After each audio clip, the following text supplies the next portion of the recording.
Here's you, the crybaby. This is Show You.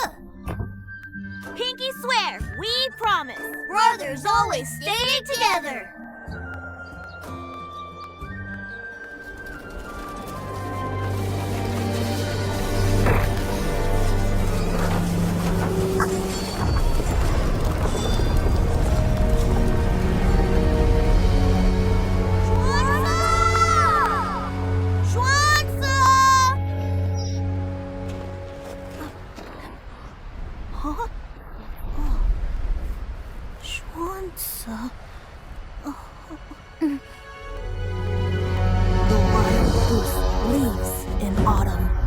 But no matter how far it flies, it always returns. Below the Great Wall lies my home.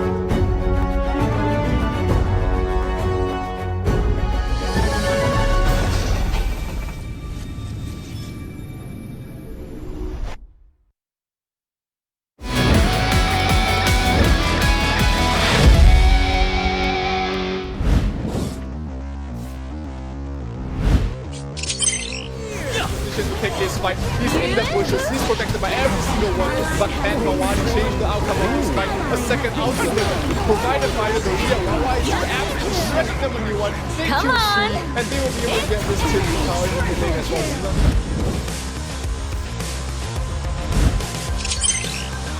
But still gets eliminated by the Chan, no Chan there, and Wawa returns away. There is always only one truth. Then it goes down as well, but it is Lady Sun picking up kill, the kill for Wawa, and a white, everyone but Liam. Game for the top mark, and they are definitely doing that right now. Moving down the bottom tier, team power, and getting a kill onto Shizuki as well. Something didn't expect. Oh, knockback coming from the lab. Lots of that moving down, and that is exactly what the doctor ordered you.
The outer city of Navania used to be crawling with pirates. Here! Quick! Fortunately, a legendary hero appeared, Captain Redhawk. For years he was undefeated and maintained peace in the outer city. Captain! And I'm the guy pretending to be him. I even invented some gadgets of my own.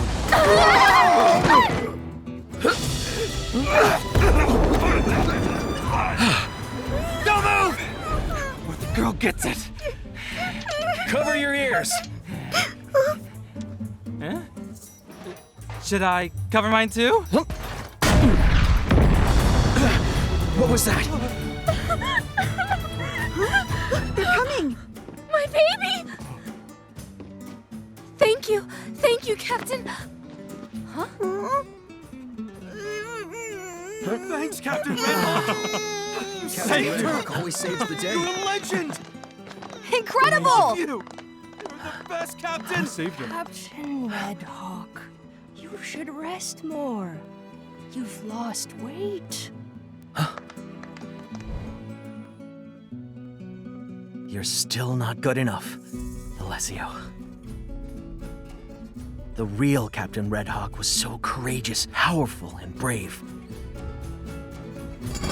Help me! I'm not good enough. Not good enough. Come on, Alessio. You have to protect everyone.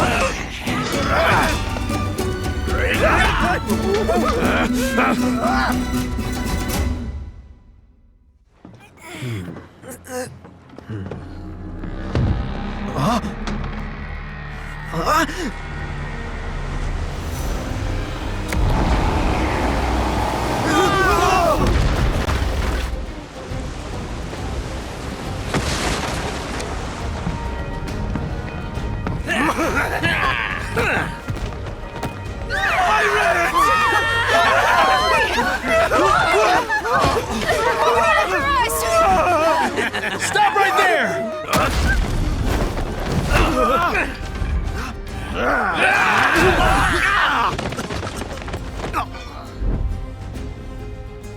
Don't worry, Redhawk is here. It's Captain Redhawk. Captain Redhawk. He's here to save us! Captain Redhawk is here! Redhawk's dead.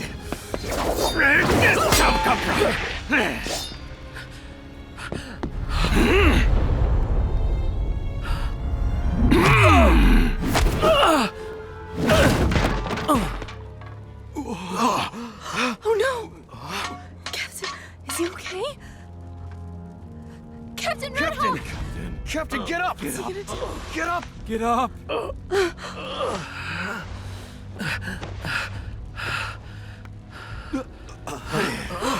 What? Is that really? Captain Redhawk is just a kid. He's not. Where's the captain? Was this kid protecting us all this time?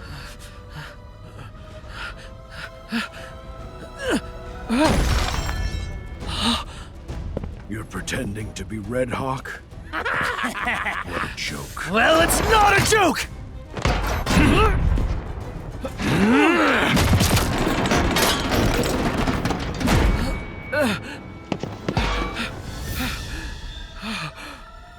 A fake is a fake!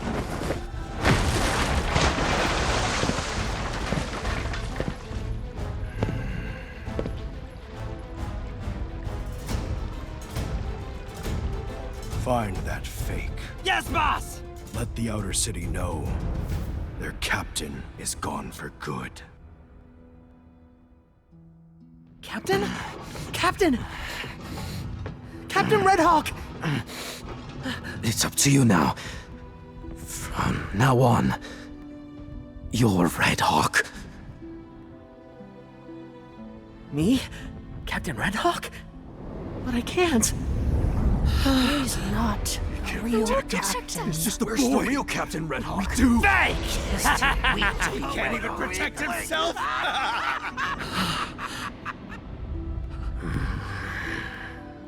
No matter how hard I try, it's not good enough.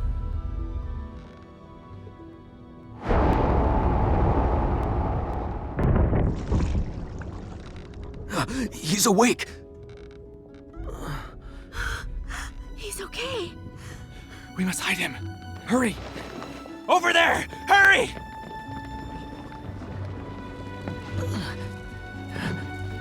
Careful. Go look over there! Let's go! Over here, Captain Red Hawk. Get him to safety. Right, follow me, Captain. Where'd you hide him? Spit it out! Get back here! It's me you're after. Let him go! Captain, come on. I'll take it from here. Thank you. Captain, this way. Quickly, this way.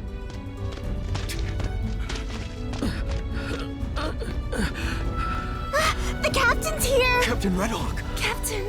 Captain, my man will take you to the outer sea. You'll be safe there.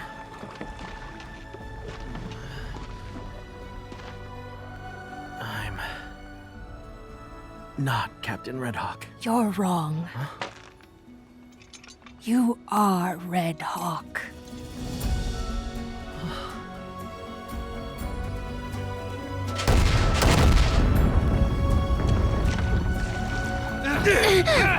Open the door! You can't escape!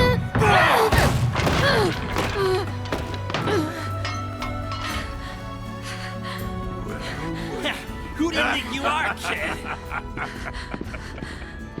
Hey! A Red Hawk mask? You want to be a hero, kid?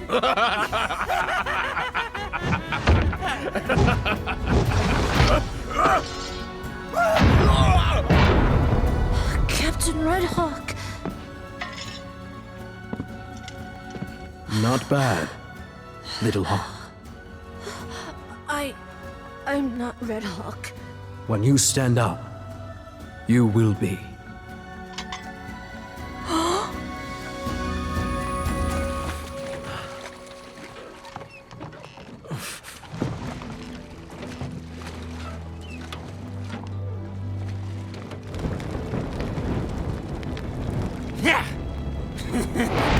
Keep up the bombardment until they hand over the fake.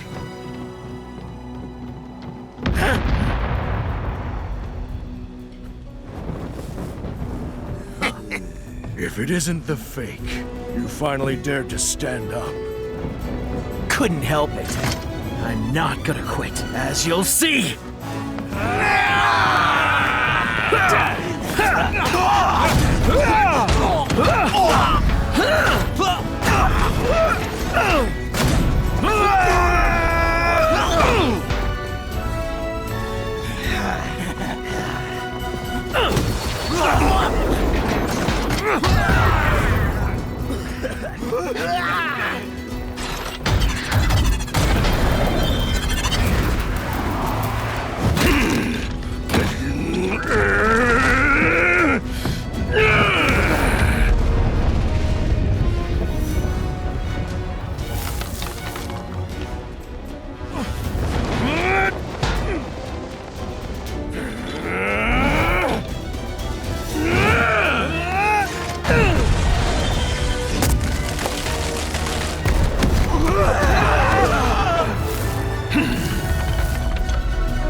People like you? You want to be special, but you're too weak.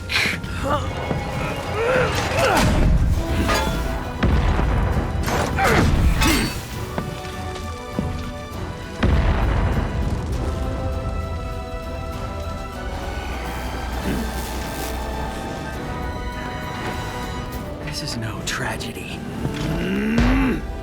This is my choice!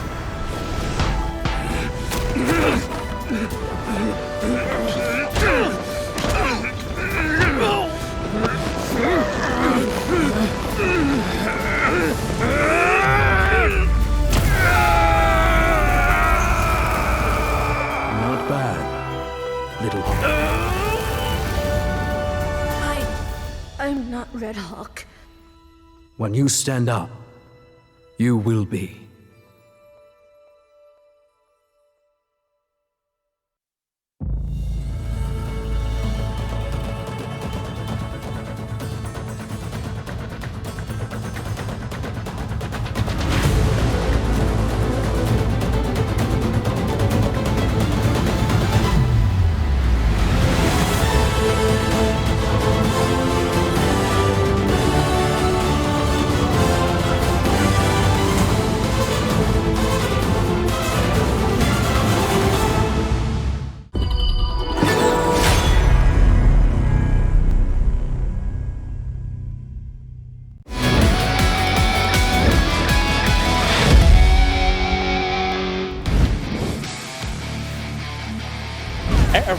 Are you ready?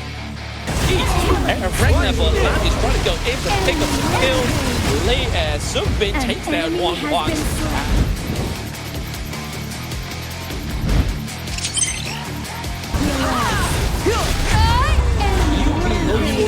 He's still alive. Doing so much damage. Buggy going straight for the back line. An overwhelming victory! I'm sending all of you fools home. They stay far away from the mid lane. Like Raven said, that is the Amphibia mains and engage once again. Huge potential.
I heard there's a mermaid in this area.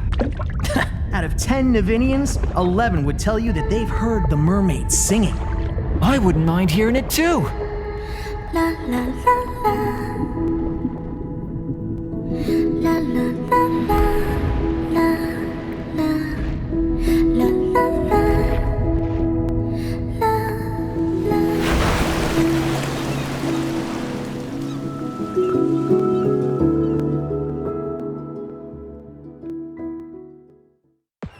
Eastern Region's Chamber of Commerce sale.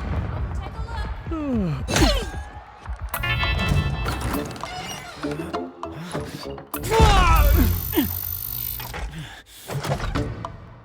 This one. Or this one. Ow!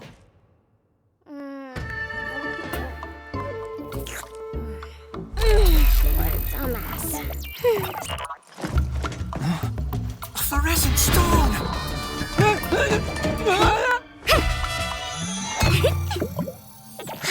You're no good at this. I've been noticed! Trying to fight! Hey! What are you doing? Hey! It's just you and me!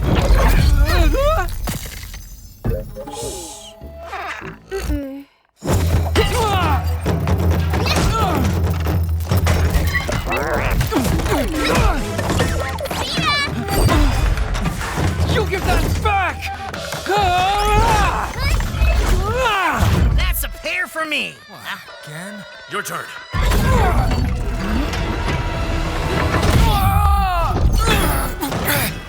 Come back and fight!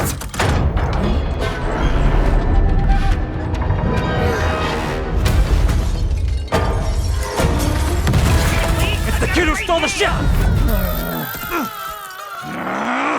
Get him! He's over there! Change the run? So you're not with them? Ladies first!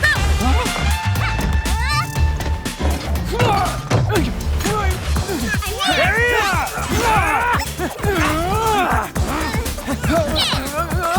Hey, wait up! Where's that prawn I got from Mr. Hoopa? Got it! Hey, Nisha, firecracker! A bomb!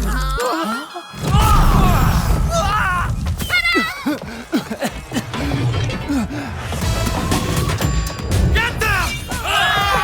Leave them to me!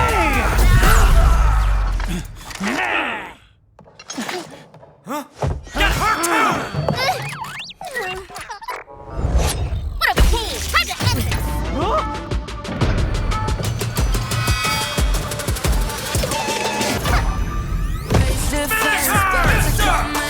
My senses can feel the suspense. Don't be tense, get out the fence. Strike them down with my body sequence. Let me just take a breath out of all of their tricks. They might put me to the test, but I got finesse. And I feel the opposition, but it won't be for long. Let the story be written, we will riddle the wrongs.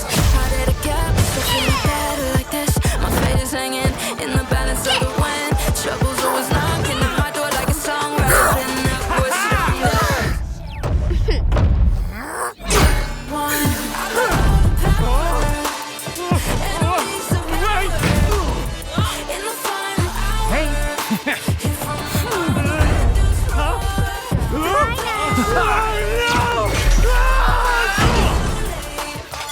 Getting away! You idiots! Get them! Yes, sir. Nice! Looks like the safest place turns out to be right under your enemy's nose. Nope, I just got tired of running. The coast is clear now. Let's go. It's locked. Ah!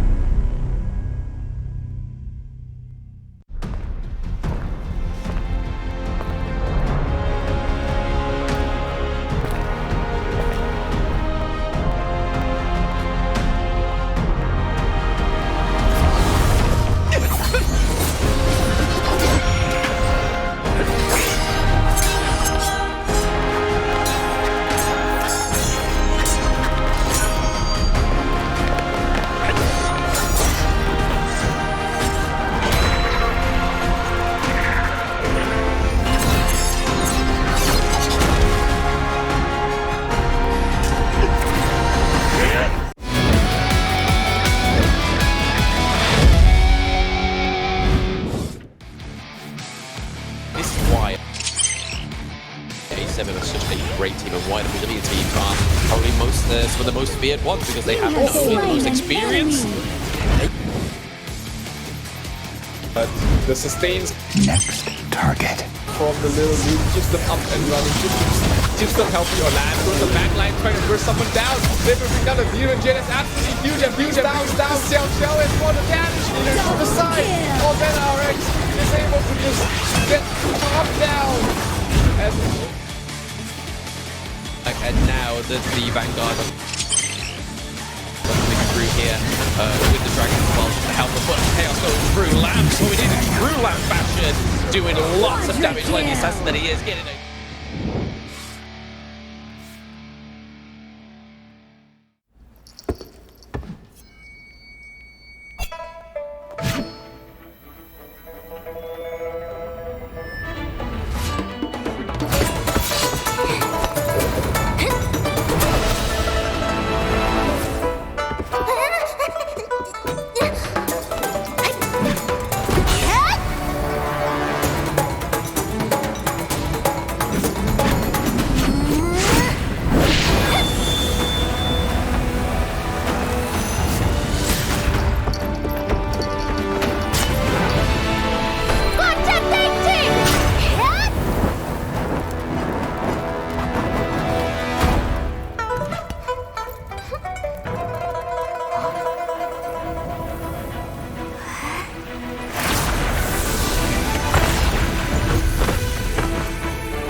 I won't let you do this!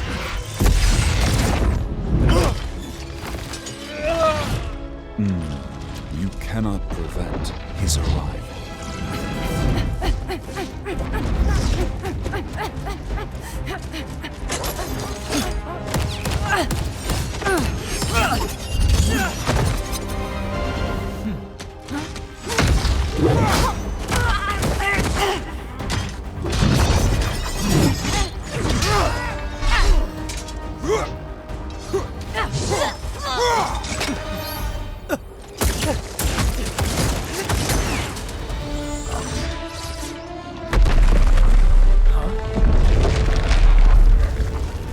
That's not good. The mechanoid giant. It's forming.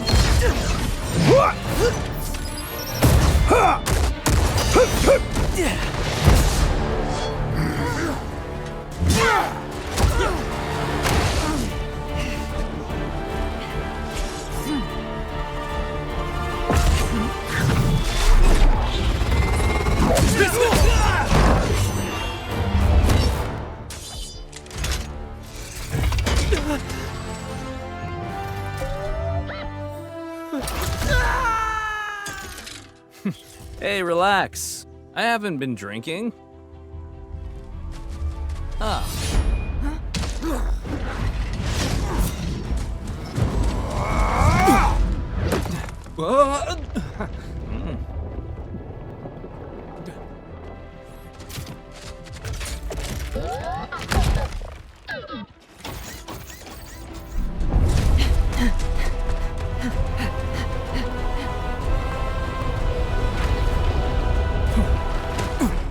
Hand over the arc core!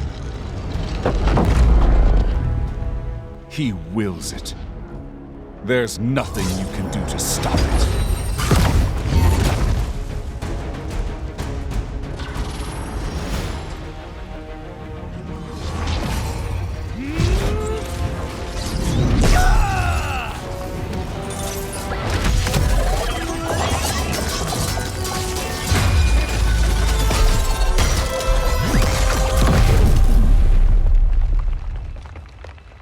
Danshan!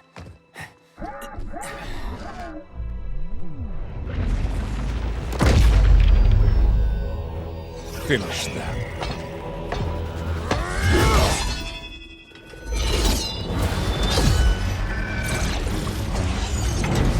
All right, team. Let's show them how it's done!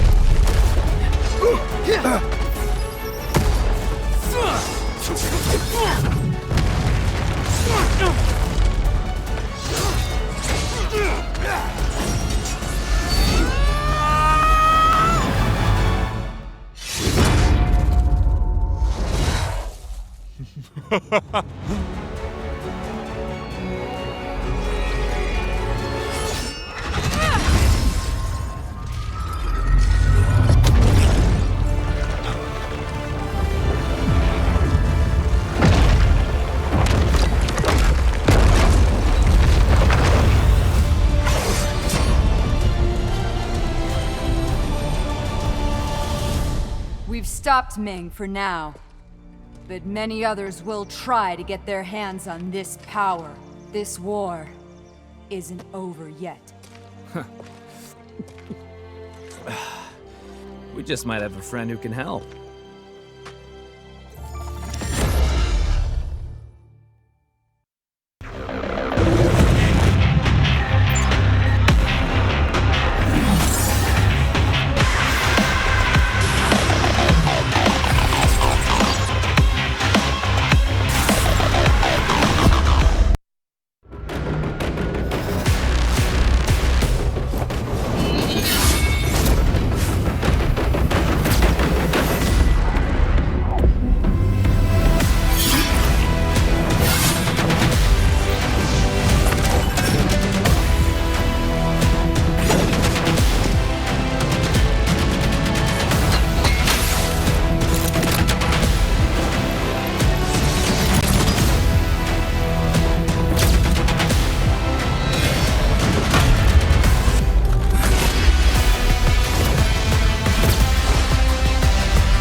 Esports ikonik bir takım.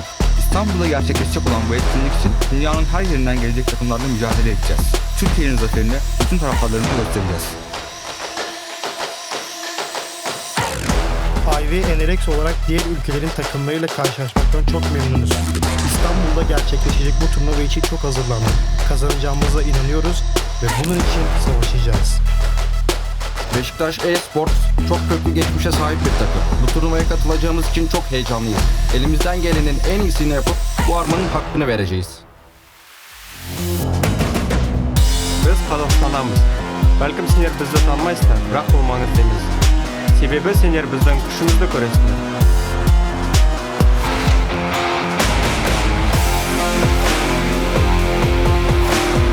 Nós somos os campeões do Choque BR. Desta vez, vamos trazer o troféu de campeão de volta para o Brasil. É impossível falar da Alpha 7 e não pensar em uma equipe campeã. A gente vai se surpreender nesse campeonato. كل تحد فرصة للتقدم وسنتغلب على جميع التحديات لإظهار قوتنا. لطالما كان فوز البطولة حلمنا، سنخوض في النضال في هذه المرة من أجله.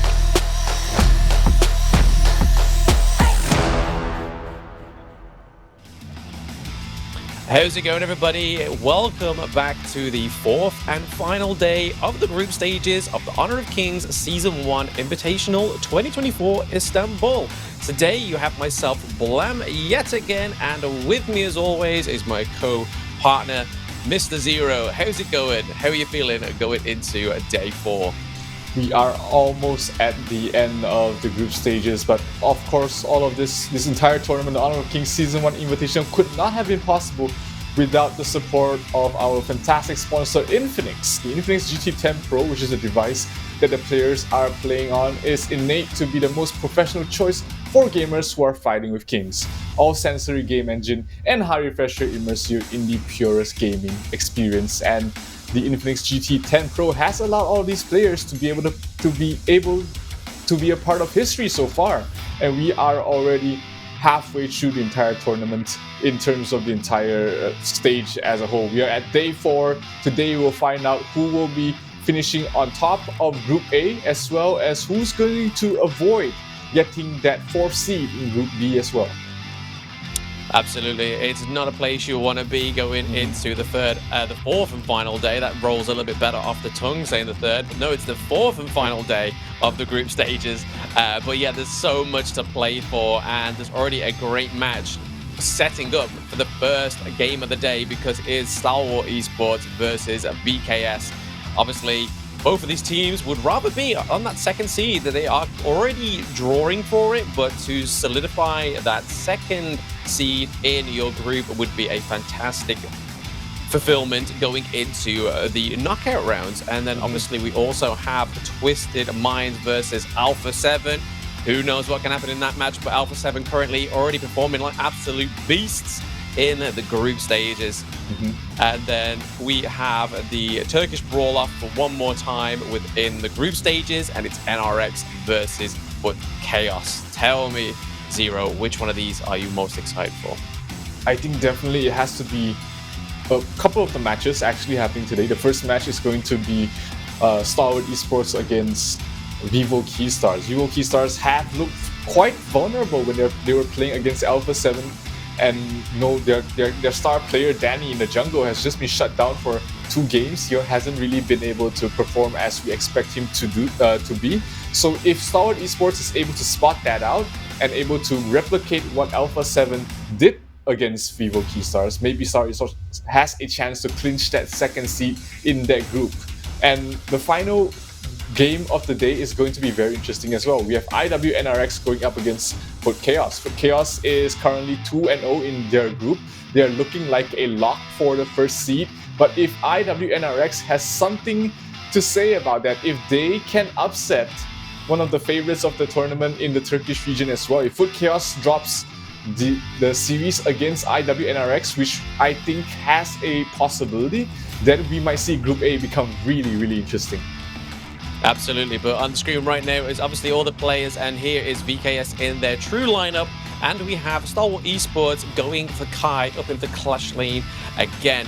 I was privy to a little bit of information on the side of Stalwart Esports. The reason why they got Kai in there is because Mijoj isn't quite yet up to scratch with the tank hero play, so having Kai there is definitely what the coach has basically promoted for this team, is to be going ahead with a more tanky clash lane than the likes of your warriors or your assassins, especially going against VKS. So this might be some sort of intel that they picked up through scrimming with the team, but nonetheless, Kai is here to play today on the side of Stalwart Esports in the clash lane. Yeah, we caught a glimpse of one of the players from Stalwart Esports. He looks pretty confident with themselves, and of course the Evo Key Stars are always going to be, you know, with their championship mentality, with their championship pedigree, they will always take these fights, these challenges head on. So this is going to be an exciting and very interesting series to witness, as it will decide, you know, the outcome of Group B. Yeah, just picking up back on the fact that we was on about earlier with VKS.Dani not having the greatest of days yesterday. We saw an absolute domination by Benignus on the side of Alpha 7, absolutely just having pure and just unsolicited rage towards the enemy jungle, Dani, on the side of VKS, because we just saw just complete shutdown of this absolute championship player that's been MVPs of tournaments. Yeah, it has, you know, that is one of the issues when you're playing against a team from the same region, is that they have faced you a lot of times. They have played against you multiple times, and they will know what are your biggest key factors of winning. And after a couple of, you know, scrims, after a couple of preparations, they will realize how to shut it down. And let's see if Stalwart Esports is able to do that as we head into the draft of game number 1 of this best of 3 series. Byron and Zhang Fei taken out there by Stalwart. Absolutely, and I mean, would it be a game of Honor of Kings on the live stage if Dachau wasn't banned for the 20th time in a row now? It has been 20 games and 20 times this hero has been banned, followed straight away by the Dolia as well. Not as banned as much, but definitely the ban rate for this hero is up there, especially with Jing as well. But it's come through a few times, but yesterday we actually saw the first defeat with Dolia on the side of VKS as well. So we're already seeing these impossible champions being quite vulnerable against those heroes and those team comps played against that they are very comfortable with. So Dolia taking an L there yesterday on the side of Stalwart Esports, like you say, Byron and Zhang Fei as well. And we know that Kalu loves the Zhang Fei pick, but played very well with the Dolia yesterday also. But Mai being locked in the mid lane on Zenin, and we saw a great performance from Zenin on Mai yesterday. Absolutely, and VKS is going to pick up one of the strongest heroes of the patch. That's going to be the Kaiser, and as well as the Charlotte. So it looks like it's going to be a jungle Kaiser with a clash lane Charlotte. Of course, they can decide to switch it up and move, interchange both of these roles. They are pretty flexible in their own right. So it's going to be interesting to see where these heroes eventually end up. But Stalwart Esports are not gonna hesitate with picking their next 2 picks as well. That's gonna be the Musashi as well as the Dun. Yeah, I mean, we saw it yesterday with Alpha 7 getting the crucial theft onto the Tyrant with just one of the skills of Musashi. So can Ray replicate that steal as well? If so, I feel like that may tilt the VKS already. But one of the heroes that was predominantly banned yesterday, Princess Frost, is actually coming through a little bit here, which when you've got this hero in the mid lane, especially going against the Mai, you want to be keeping that range against you. And when it comes to those team fights as well, very important. The slows, the AoE damage is all a great factor of this hero, Princess Frost, in the mid lane. One is definitely not a stranger to that hero. He's played phenomenally in the mid lane so far, and I'm definitely hoping to see him shine on this hero. But you know, one thing about that hero is it isn't able to steal it isn't able to steal objectives very well. The damage over time coming from the Princess Frost is a little bit slower. It's not as high burst compared to something like a Mai, something like a Gan and Mo. So they take that team fight. Advantage with the Princess Frost, but against Stalwart Esports, they might need a little bit more than that as well.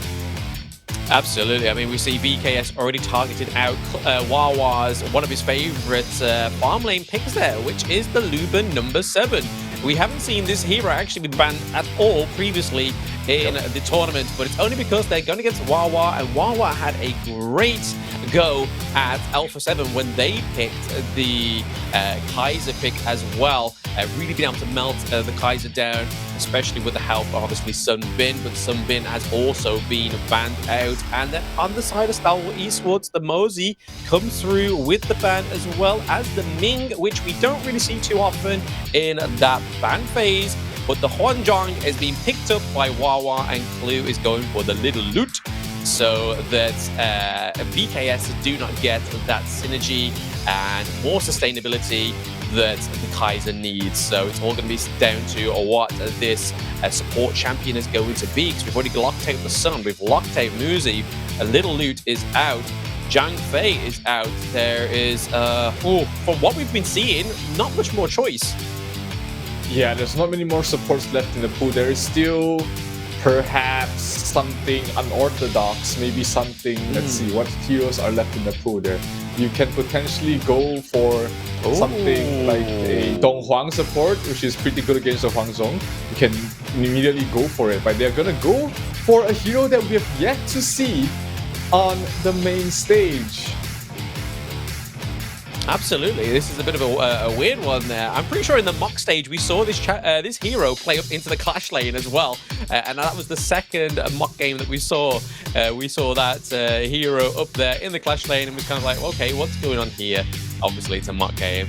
It's a little bit of a mock about, to lack their better words. But yeah, we got Wind RG on the Durenji. He is one of his big picks. I think this is probably the most played farm lane hero that Win DRG actually plays. So going into that one there, I think it is a great asset for them. Again, will we see it actually activate? Because quite a few times yesterday, it didn't actually fulfill the purpose that it needed. Yeah, this support pick, for those who are not familiar, for those who haven't seen this hero, it's called Zhuangzi. And the strengths of that support, that roamer hero, is that it's able to debuff your entire team with his skills. So having that on-call debuff for your entire team can come crucial when you're facing up against very strong crowd control opponents. On the side of Stalwart Esports, they don't really have that on their team. They don't have, they don't have like a Lubu, they don't have like a Princess Frost, they don't have really strong stunners except for the Dun. So, as well as the Musashi, of course, the single target lockdown is very strong. Yes. So it's going to be interesting. Maybe it is that due to the fact that there's not many supports left in the pool, and they are forced to pick up, something a little bit more unorthodox, something that isn't really popular in the current meta. Let's see how it works out here for VKS as they're going to hit into the game number 1 of this best of 3 series. I mean, personally, I think the support hero pick is just down to the matching hair color of Little Luke, to be honest, but we'll see what they do with this hero as well. But like you say, there is not a lot of actual isolation within these team comps. Like, we've only, on the side of Stalwart Esports, we've only got the single targets as like CC on the side of Dun, and also on Musashi, everything else in between is not a lot. I mean, there's not much on either teams in terms of knockup, but obviously we've got the slowdown of Princess Frost as well, so getting into team fights is going to be a huge thing for them coming towards the late game for VKS, but we'll see how they navigate that. Will the Princess Frost be the #1 target going into these team fights? I would be happy to bet money on it that would be the case, because you're not going to be wanting to focus the Kaiser, and you don't really want to be focusing the Kaiser, because then not only the likes of Charlotte can have their way with you, but Princess Frost can also just completely freeze you and keep you in one place, and then Durenji can have his way in terms of damage as long as it gets picked out. But here we go, VKS1 almost getting picked out there. Mai just missing out. Classic Zenin. It's early game Zenin troll there. Inting not being able to close the kill onto VKS1. one, but Nie looks in trouble as well. Done level 1 is huge. Interaction with the second proc of the first ability. Again, not closing the kill. Come on, guys. Stalwart Esports, we need those early kills. That was 2 missed kills from the side of Stalwart Esports. The mid lane one was a little bit more forgivable, as it was a huge play coming from one being able to freeze up the Musashi before he's able to finish up the kill. But the top lane, definitely Dun might have been feeling a little bit overconfident there, thinking that he already gotten a kill. That's why he didn't continue to commit for the Charlotte, and that might come back to bite him, because Charlotte is going to just get stronger and stronger as the game progresses, and if he's not careful, he might find himself in a really tough situation in the top lane, as once the rotations do come in, the Dun really isn't one of those heroes that can really withstand 2 or 3 heroes. Absolutely, especially those high damage heroes as well, like the likes of the Charlotte, and whilst you've got like Kai's are just soaking up the damage as well. But I wanted to just give highlight to that bro moment there that Dani did, just running in front of that my skill just to keep one alive. Because if it wasn't for that running in and taking that hit, we would have had first blood there easily. But Kai may be getting caught out here in the brush in the mid lane, but Kaiser and Wanna there. But there's that utility of Dun's really low cooldown on his ult, and great utility of the ult as well, being able to go over walls, get yourself in sticky situations. And as we know, Kaiser is a sticky hero, but we're seeing a rotation up here into the clash lane. Will this potentially be the takedown that Kai is preceded in that mid lane, but didn't quite happen? But we also have that timer coming on that cooldown there with VKS.Dani there, one, and Charlotte to keep Musashi from that Sage buff, potentially the play here. If they want to stop the tempo of the Musashi, making sure he doesn't cause chaos across the map, but Stalwart Esports recognizing that rotates just enough people to stop that aggression, and they will be able to secure that blue buff, and that allows Musashi to gank up to the top lane, and that might pay off for them if they're able to get the kill on towards the Charlotte. But Charlotte at this point in time is becoming very hard to kill. He's very mobile, he's very fast, and unfortunately the Ray is not able to help Kai get a kill on towards the Charlotte, and the stalemate in terms of kills continue. Yep, absolutely. We got my buying that item for the explosion on his skills, but we have first blood onto Dun, and we have a reverse switcheroo there. Ray getting onto one, so it is a 2-1 trade for Ray and Zenon there as well. Well played in the clash lane, but was this all part of the bigger plan? Losing 2 kills up into the clash lane to gain the tyrant on the side of BKS. Musashi rotating around, Wong Gong's there looking for a steal, but was just not confident enough with only Clue there. So first tyrant does go over to BKS. Yep, still in terms of gold, both these teams are still pretty evenly matched, despite the kill difference going towards the side of Stalwart Esports. They managed to balance that out by getting the first tyrant of the game. So still, both these teams are looking to continue farming up. Wawa does need a couple of items before he's really online. Musashi hasn't had his Axe of Torment completed yet, so they're gonna wait for those items before really committing to any sort of kills across the map. While on the side of VKS, they also need those key items. They're not gonna be able to take these fights without them, as the heroes on the side of Stalwart Esports are relatively tanky. Top lane, Kai, as well as Ray, being able to fend off Dani and Yep at the moment. Dani has to pop his ultimate to stay alive, but unfortunately no kills going on either side, and once again the stalemate continues. Yes, I think there's definitely an essence of even skill here between these two teams, and for Stalwart Esports to be evenly matching a Brazilian champion team right now, going past the 4-minute mark. Yes, they failed on the Tyrant, they're up with the kills, and they're a little bit up with the gold. Not enough to write home about to mum. Be like, yo, we're 500 gold ahead. The game's ours. Don't worry about it. It's still a little bit of a lead for Stalwart Esports to have been quite a relatively new team. Obviously, the players on this team are quite veterans within other games. So, and having Mr. Coach Handsome there is also very much a big influence for them to keep up with some of these titans within the Invitational Season 1. Absolutely. This is going to be, a match of the ages, where it's the first time a team from the Middle East and Arabic countries be able to face up against a strong team such as the Brazilians, and they are, at least in this game so far, definitely holding their own. Still even in terms of gold, and objective-wise, they haven't really lost a single tower on any side as well. So both of these teams are still biding their time, waiting for their core items to work in these fights. And we see Musashi inching closer to the XL tournament. He just completed that, and we should be seeing an aggressive move coming from him, as well as Xenon really soon. Absolutely, all those reduced cooldown reduction, controlled reductions there, boots, all on the side of Stalwart Esports. There is no strain from those boots. Everybody has purchased them. Everybody's got those kicks because they want to minimize any CC on the side of VKS here. But another thing I'm just going to pick up slightly before anything happens here. Oh no, actually that can wait till later. We see Magenshi getting a kill onto Wawa. The kill going over to support champ. I mean, you're going to still take it, but regardless, the kill has gone over to VKS, putting themselves now at even Stevens with the kills. I'm still not going to, I'm holding on to that point that I was going to talk about in a moment because it's still looking a bit shaky here.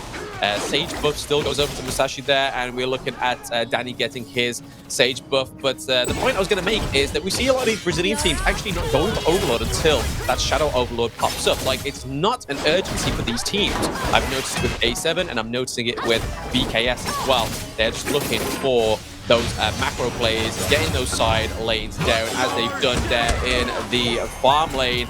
And then when the potential arises, they will go for the Shadow Overlord. Kai looking very troubled here.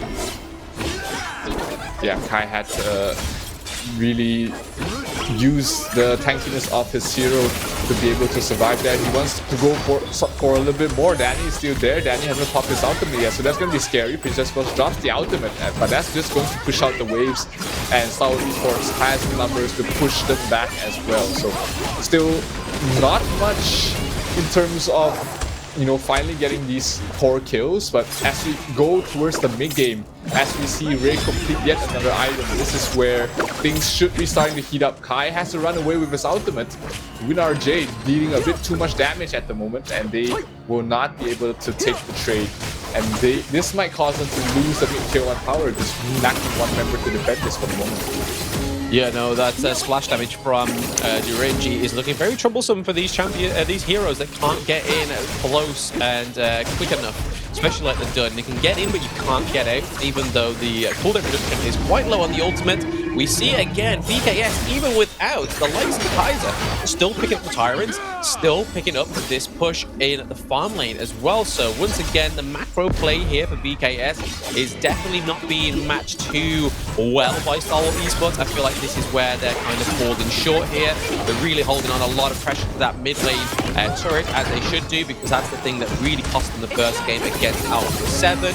But these side lanes are still opening up, and that is still just as much as an issue. It is not as important as that mid lane, but it is still a big issue for ganks later on, and for opening up the likes of the Sage buff and the Red Golem as well. Yeah, these towers are going to be the name of the game, as both teams want to bring them down as quickly as possible, because that allows them to have easier access to their opponent's bases, and yet playing really aggressively. While in the mid lane, we do have VKS trying to push down the mid tier 1 tower, but Wawa there with his ultimate form is not going to allow them to get that easily. They have to take a team fight and win from the side of VKS before Stalwart Esports will give up their mid tier 1 tower. Yeah, it's definitely seeming like that's the stalemate right now. We do have the enhanced Tyrant and the enhanced Overlord now active, so will we see a bit more of a gunning for the Overlord to try and get those pushes in the side lanes and potentially the mid lane turret as well, because that is the golden prize right now for VKS, as well as trying to win a match. But there we go, Dani pops the ultimate from Kaiser, and there's the ultimate from Princess Frost as well, thinking that Stalwart Esports was going to take that bait and go for the team fight there. We see Charlotte running down the farm lane turret again, so tier 2 turret goes down, opening up another side lane. Xena misses out that skill, being able to clash onto the Charlotte there. It's a little bit unfortunate for Stalwart Esports so far that these lanes are now opening up, but it is that 10-minute mark. We're now going into the 11-minute mark, and this is basically classed as the late game within Honor of Kings. This is where all things start to get a little bit more fruitier. Yeah, that's the strength of the Charlotte. That's the strength of having a Clash laner that is really mobile and is able to push out the waves really quickly. You're able to create so much map pressure across the map, and as strong as Dun is in the Clash lane, once the laning phase ends, Dun is sort of relegated to an initiation role. He's supposed to jump into fights, stun up the opponents, and then try and win the fights for the teams. But when you have the Zhuangzi just like that, able to escape from your stuns, suddenly you're not as effective in these team fights, and VKS is able to play around the map very efficiently however they want, and making Stalwart Esports pay for that lack of coverage on this Charlotte. Yeah, absolutely punishing them in terms of the macro here on the side of VKS, because they've not only got 3 tyrants, they have opened up the farm lane pretty much surgically as well. But the Clash lane is still holding on to that tier 2 turret. We may see a bit of a clash here. We've got Kaiser coming from the back of the queue here, going on to Kalu, stopping that help onto Ray. Ray gets eliminated by Charlotte. Charlotte takes down the Musashi, and is that all they're going to get, or is the Renji looking for some more? Kai goes in for a second engage. I think that may have been a bit of a mistake there. We see Princess Frost take down Dun. Dun goes down. It is a 2-0 trade, 2-1 going over to Wawa. Wawa has been frozen. Double kill going over to VKS 1. Even though they died, it was like that after. It was just like a grenade kill in an FPS game that you just get after throwing and dying. It was just a beautiful after death kill by VKS1, but that was definitely the calm before the storm that we were seeing the motion of from VKS. They push the Clash lane, they push the mid lane. It's a little bit trouble in here now for Stalwart Esports to try and get back on their legs.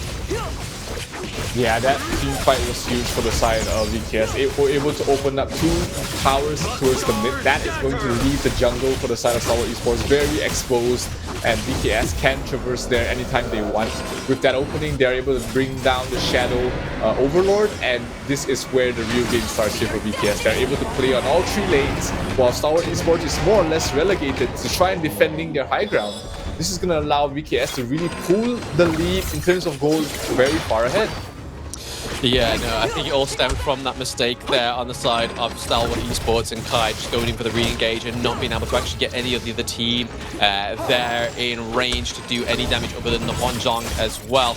But like you say, back is against the wall with these high ground turrets and now looking very vulnerable with the Vanguards coming down both the lanes, and as well as the Shadow Vanguard accompanying probably the best macro player within this match, which is Niap on the Charlotte. It has been truly a phenomenal experience and gameplay from Charlotte here. Kai taking a little bit of damage from range here. Down goes the... was that a minion taking out somebody there? What happened? Oh no, it's second turret. Down goes the high ground turret there. Sorry, I completely forgot about that one. Kai going down. Charlotte takes down Clue as well, but Charlotte now falls defeat there, so Niap, the pushing force is gone, but the Trojan Horse is through. The Shadow Vanguard is at the Crystal with 4 of VKS looking to take the Crystal. A team 1, is it going to be here? Zenon goes down. It's a team-wide double kill for Maguchi, and takedown for VKS, completely inflating themselves back up from yesterday. Absolutely, you can see VKS really calm and poised after that game, because that has just been the game plan for the entire team in this series. They know that they have to wait for a couple of key items, and the moment they got those items, bam, they up the tempo, they push everywhere on the map, and Stalwart Esports just wasn't able to just not able to defend that multi-pronged attack coming from the side of VKS.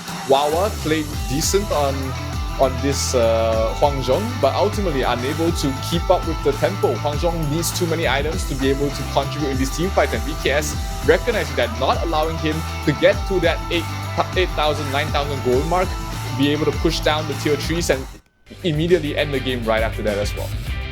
Yeah, you know, it was definitely a punishing game 1 after such a stalling 4 minutes, to, especially even into that 10 minutes. We saw Stalwart Esports kind of shining before the pre-4 minutes, getting that 2 kills on the board. But then after that, it kind of just fluttered out. There wasn't many kills to be taken.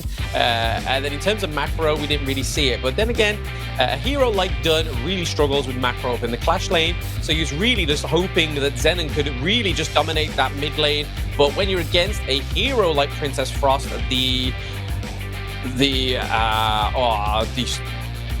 It's just completely on there. The aggression in the lane, also to pay attention to it, you have to basically always be there because Princess Frost can clear these lanes very quickly. So the pressure was there in the mid lane. So Dun couldn't macro.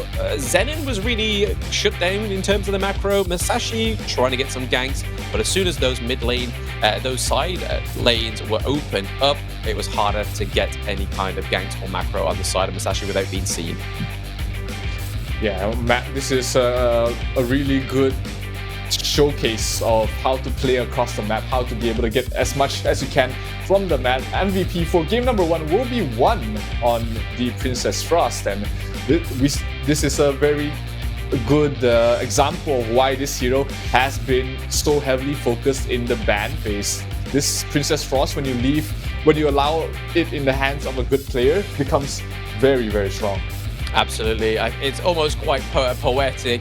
MVP for game number 1 is VKS, won there. But like you said, the performance was very well played, especially with those after death kills as well that we saw in the mid lane onto Wawa, which was just a little bit of a poetic death for 1 there, as we can see it. There goes the ultimate. She procs it. She's dead. Still gets the kill. It's pretty great there on the side of VKS. But yeah, this we saw. We even commented on it that Stalwart Esports were going head to head, especially in that early game. But maybe that's where the improvement needs to lie for Stalwart Esports. Is not the early game. It is setting up a better late game going into the 10-minute mark. So yeah, well played to VKS taking game 1 there. Yeah, this puts Stalwart Esports in an awkward spot. They are trying to ensure that they have a better standing in their groups, but right now, after losing that game against Vivo Keystars, looks like Stalwart Esports might have to be content with taking the number 3 seed, unless Twisted Minds is able to do something against Alpha 7.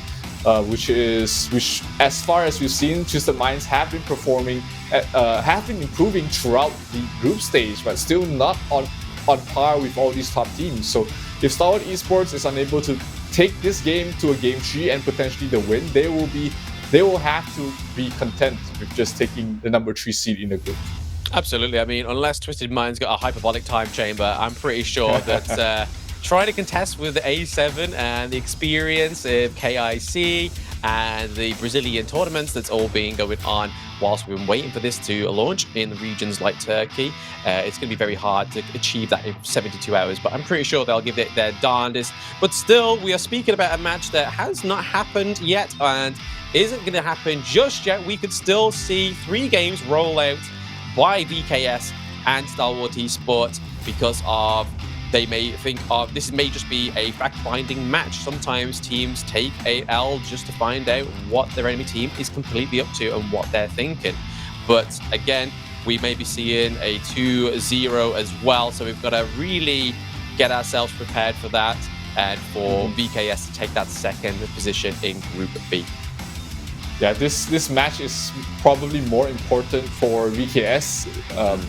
Compared to Stalwart Esports. VKS definitely do not want to be in the at the mercy of whoever decides to play against them, and also which will also decide how the knockout stage bracket will look like. So they have to take this win. They need to be able to secure the 2nd seed, which allows them to pick their opponents, which will either be Major Pride or which will be either Major Pride or potentially IW NRX. So having that advantage will definitely allow you to have be in a better position to progress to the to the semifinals in the knockout stage. Yeah, I think just what Stalwart Esports really needs to do there, rather than go for the ban of the Byron, maybe take out Princess Frost, because we saw it yesterday. I'm pretty sure it was all bar like 1 or 2 games. Princess Frost was paired every prio ban on one of the sides with the Chow. So a huge day for banning out Princess Frost, and that these kind of matches and these kind of performances really show why that hero also should be taken very seriously as the same as a Dachau, even though the playmaking in terms of macro isn't quite the same, but the domination in the mid lane is definitely solidified. It's tried and tested for plenty of players. the Princess Frost is tier 0 in the mid lane. Absolutely, just does so much for a team. It provides the team fight. It gives you the ability to push out waves really quickly. The laning stages are just so annoying for anyone who's playing against the Princess Frost that you really don't want to allow your opponents to have that. So hopefully Stalwart Esports is able to learn from this experience and potentially ban it out in the next game. But they don't have much games left. They have to take the next few games seriously, because it might be their last in this tournament.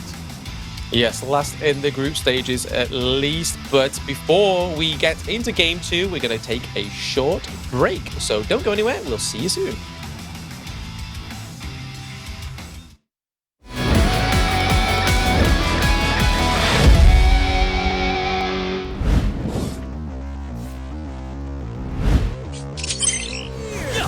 Take this fight. He's in the bushes. He's protected by every single one. But can Mawani change the outcome of this fight? A second ultimate provided by the real Mawani is absolutely shredding them a new one.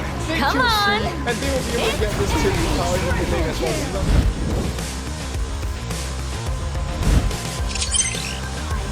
Still gets eliminated by the Dachan and Wawa returns away. There is always only one truth. Then goes down as well. But it is Lady Sun picking up kill. The kill for Wawa and they wipe everyone but Lydia. Game for the top mark, and they are definitely doing that right now, moving down the bottom tier 2 power and getting a kill onto Shizuki as well. Something they don't expect. Oh, knockback coming from the lab. Lots of damage down, and that is exactly what the doctor ordered.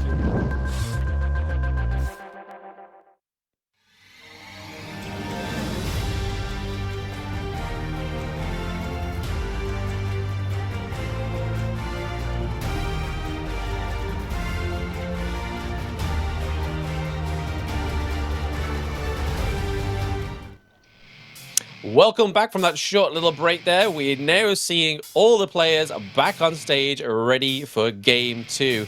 Those new joining at home or in the venue, my name's Blam and with me is Zero. So going into game 2, Zero, what do we feel needs to change for Stalwart Esports? Firstly, the Princess Frost has to go, but at this point of the tournament where, you know, a mini meta have formed, it is really hard to ban out all the strong heroes, because you still got those staple heroes you have to ban out, like the Dachiao, like the Dolia. You do not want to see these heroes, but you don't want to see the Princess Frost as well. You don't want to allow your opponents to have their signature heroes. So at this point, you sort of have you have to be able to give and take. You have to give up certain heroes in order to give you a better chance of winning. And if you want to do that, you have to have a solid game plan to counter whatever your opponent has to bring to you. Absolutely. I mean, forgive me if I'm wrong, but I'm pretty sure we didn't see a banned Jing in that match there. I'm pretty sure we didn't. Yeah, that's bizarre that we didn't see Dani pick that up either, because I don't think we've even seen Dani on the Jing yet. It's mainly been by the likes of Benignus and Lost as well from FUT KAOS. So maybe it's just not a hero that Dani is quite comfortable with, because we saw him play Luna yesterday, and we all know how starved Luna was of that Sage buff. And if she starved of the Sage buff, she basically may as well be a minion, because you don't have that cooldown reduction, you don't have that unlimited tapped mana regen as well. So yeah, maybe that's the reason why Dani didn't go for it, because it's such a valuable, it's a resource-heavy hero that needs that Sage buff, and we don't want to see the same mistake happen yesterday. But like we're saying, yes, get the Princess Frost off the table for the mid lane. Maybe Zenon needs to think about not going for the Mai, because we saw it only really shine in that early game where we could have got potential another 2 kills on the board before the double kill up in the Clash lane. But we are now getting into draft bands of game 2, and we see the Dolia and the Byron come through again on Stalwart Esports. And then over to the side of BKS, we've got, Daochan, sorry, and then Dolia over to the side of BKS looking for the second ban. Yeah, this time Stalwart Esports still has that first pick. So it's down to BKS to decide whether they want to ban out the Princess Frost or potentially pick it up for themselves, but at a later stage. Because Stalwart Esports has the opportunity to pick it up. Looks like looks like VKS will decide to ban out the Kaiser, which leaves the opening here for Stalwart Esports to pick up the Princess Frost. But again, they do not want to pick that up. They go for the Zhang Fei, another strong support hero. But it begs for me the question, is this actually better than picking up a Princess Frost at this stage of the draft?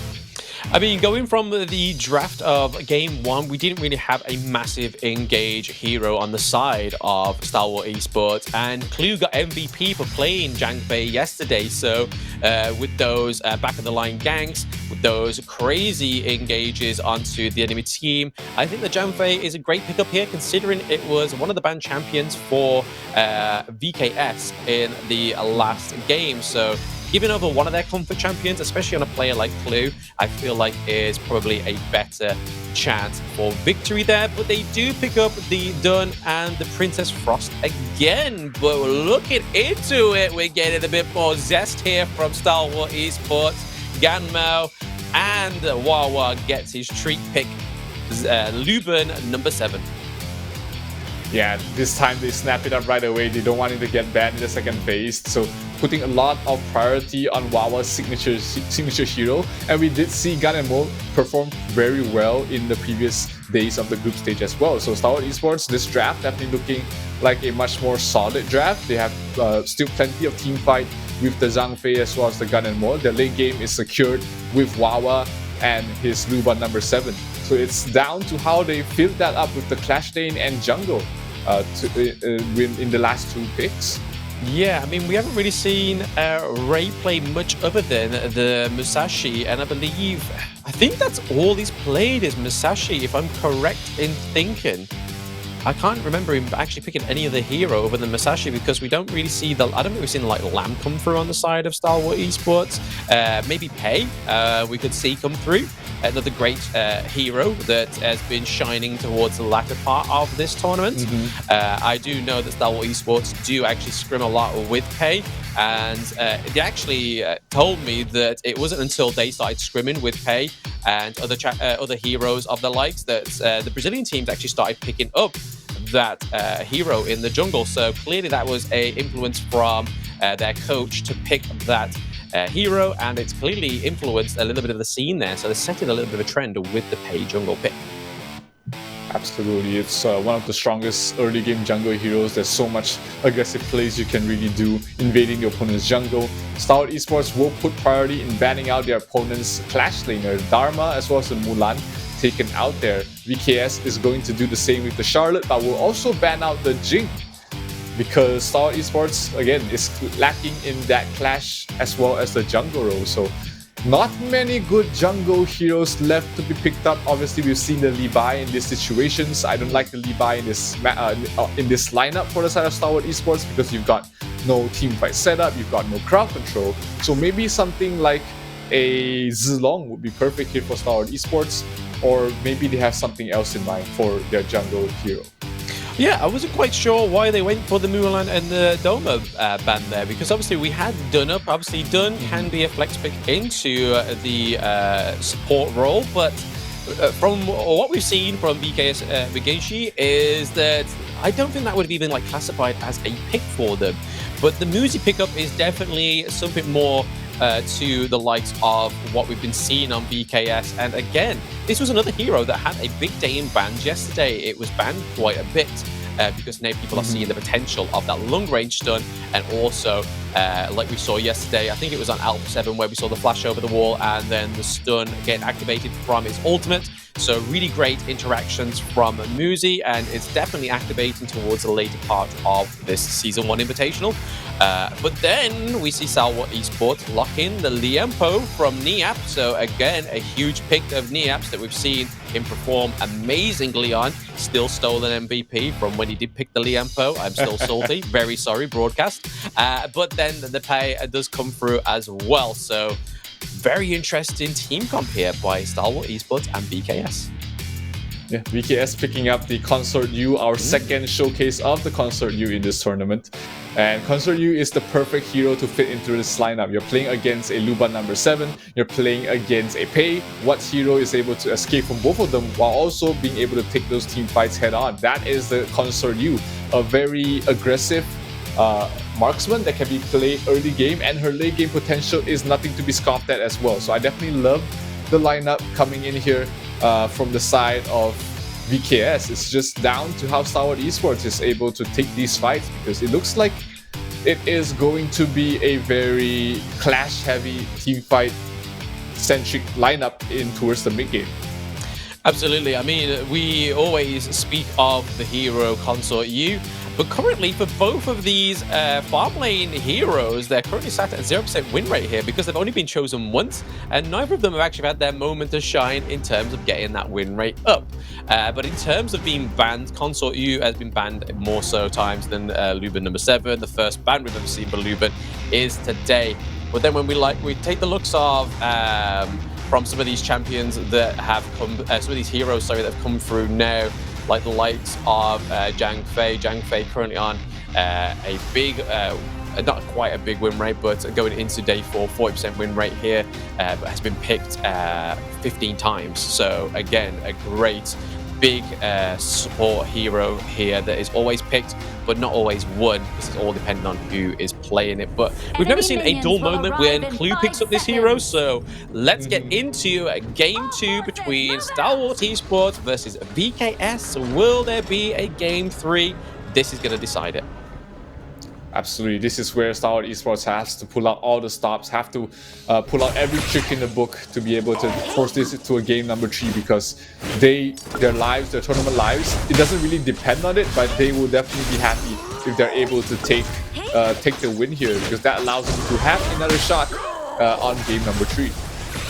Yeah, and just another quick stat update on the side of Muzi. Muzi is currently sat at a 75% win rate, only being picked 4 times, but winning 3 out of those 4 times, and actually already been banned 7 out of 19 games. So, as I was saying, this is a hero that has been noticed later on within the Season 1 Invitational, so clearly this may be something that is very reliant on wins within the scrims, but hasn't always been necessarily played by or even picked up yet and noticed by some of these teams within the Season 1 Invitational. So again, a big champion, a big hero, sorry, with 75% win rate, same with Pi as well.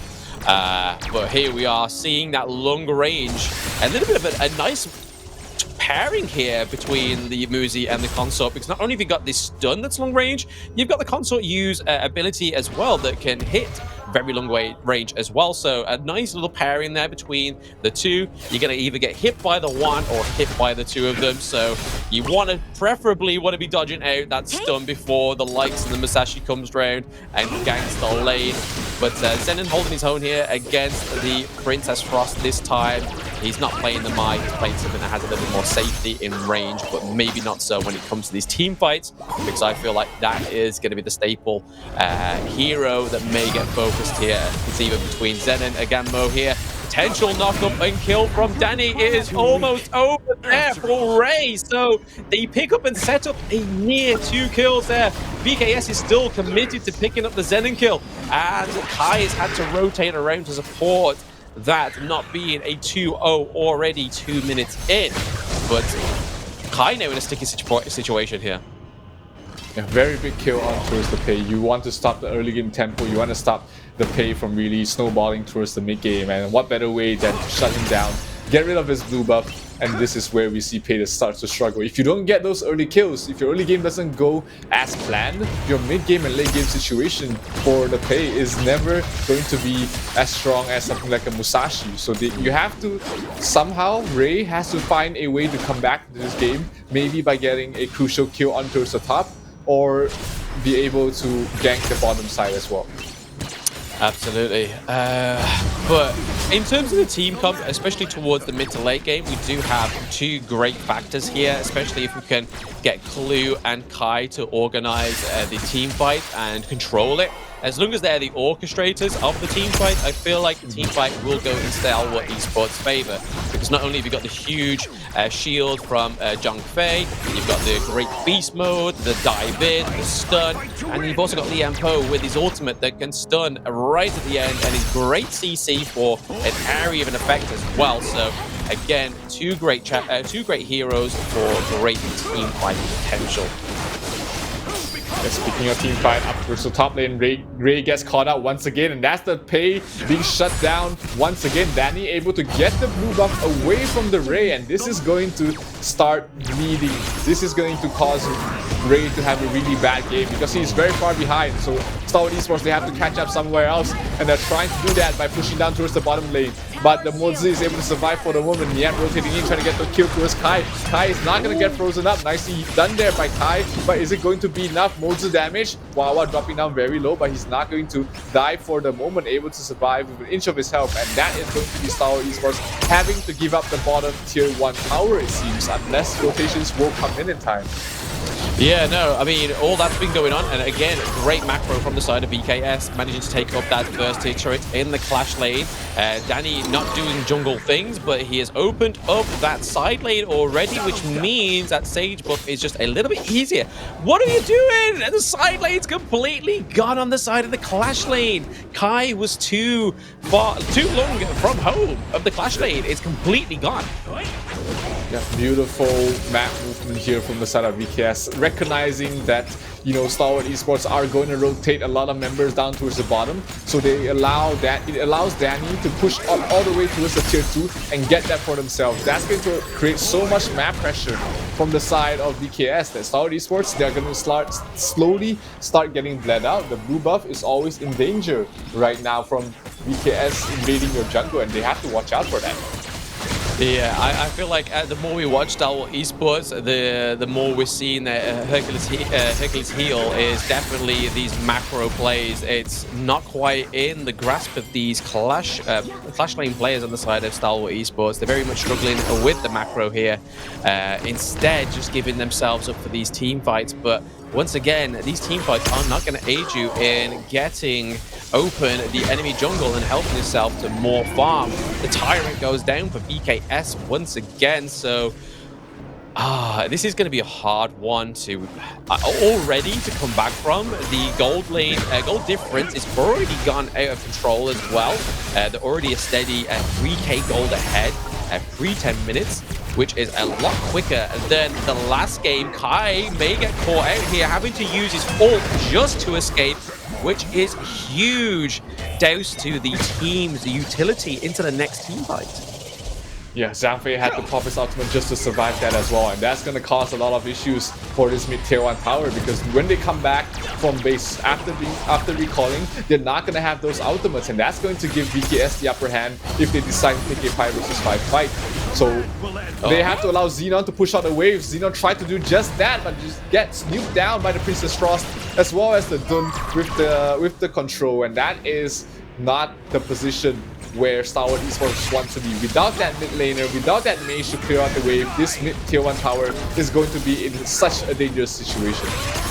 Yeah, I suppose the only little bit of like hopium that comes from this whole thing for Stalwart Esports is, even though obviously the group stages means that everyone still gets to go through to it, but if we see VKS giving a little bit too much of their what would be considered as their pocket picks, or what their plays are going to be going into the knockout stage, I feel like this is a lot more vital to Stalwart Esports to learn this going into the knockout stage, rather than not finding this out until the knockout stage and this being your performance in the knockout stage and taking like a clean 3-0 defeat by VKS. So you have to give it Stalwart Esports in a way that the mid lane is still up. They're learning from what happened in Alpha 7 series, but still the macro needs a little bit of work.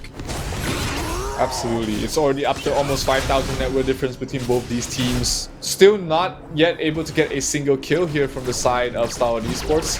And Wawa still does need a couple of few minutes to be able to get his next item. His Blood Weeper is almost completed, but he still needs at least one more item before he's able to take the team fight against like the likes of the Dun as well as the Musashi. Yep, so we got potential team fight here in the mid lane. It's a little bit sketchy. It's not something I would want to face. I would be, if I was Stalwart Esports, it's just about getting that Wawa online, like you say.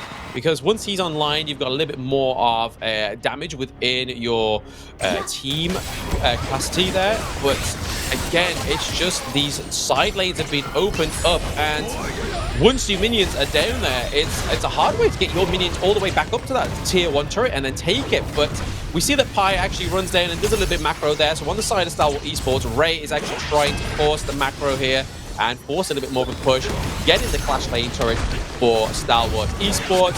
But the crucial thing is holding on to that mid lane turret, but it's not looking like it's going to happen because the minions are attacking it. We have Consort U absolutely just decimating that mid lane turret. So now all this real estate is now opened up for VKS. They can have a merry old play in the enemy jungle. Yeah, look at the net worth of Musashi right now. He's up to 8.4k. He's already completed his blue sky, so that's going to allow him to play very aggressively. And with this takedown of the Shadow Overlord, that's going to allow VKS to push out 2 waves as well. And that is going to continuously cause problems for Wawa, who is still not at a position where he's able to carry the team yet. He does still need a couple more items, but before he gets that, he is going to have to suffer just for a little bit longer as his team will try to drag out the game for him. Yeah, you've got Niap scouting out the Sage buff on the side of Stalwart Esports, just waiting for Pi to come through. We've seen Pi go victim at the Sage buff quite a few times, but with the help of Zhang Fei and Liam Po, is able to actually secure himself both of his buffs there. But like you said, it's all about Wawa. But I feel like that's where the pressure's actually been put on with VKS. VKS know that Wawa needs that farm, and because they put the pressure on in other lanes, and we saw it in the farm lane. We saw the Kai rotated down. That gave VKS the cue to go and just completely decimate their Clash lane, knowing that the macro was completely off. But once you start upsetting one part of the rhythm, the other foot then trips over itself, and that's what we've currently been seeing so far for Stalwart Esports, is that they are currently trying to tango with 2 feet wrapped around each other. And I don't think if you've ever tried to watch somebody do that, I don't think everyone has tried to do that, but I would like to see somebody try and do the tango with twisted feet. It's not going to look pretty. This is definitely not a situation you want to be in, and that's definitely not a situation that Stalwart Esports wants to be in at the moment. But they are still holding their own pretty well. They haven't lost the mid-tier 2 tower. They've been able to clear up the Shadow Overlord push pretty well, and that gives them a little bit more hope as we reach the 12-minute marker. It allows Wawa to get 1 more item before the next upcoming team fight, and that could be the difference maker between them losing the game outright and them having a chance to fight back. Again, Genshu just with these bush checks as well. He's been all over it, and there's no other hero for it because you can check them from a very safe distance. And if you manage to hit it, it's like hitting the bingo, because you can then stun or do a lot of damage onto one of the enemy heroes and then just open up a engage from a nearby ally. But again, Muzi, this is why it's showing that this hero is 75% win rate. Niap looking pretty low. Ganmo, Zena getting the first kill on the board for Stalwart Esports, but soon it is met with a 3-1 trade. We tried to get hype there for Stalwart Esports, but actually a 4-1 trade. Okay, 4 bang from VKS.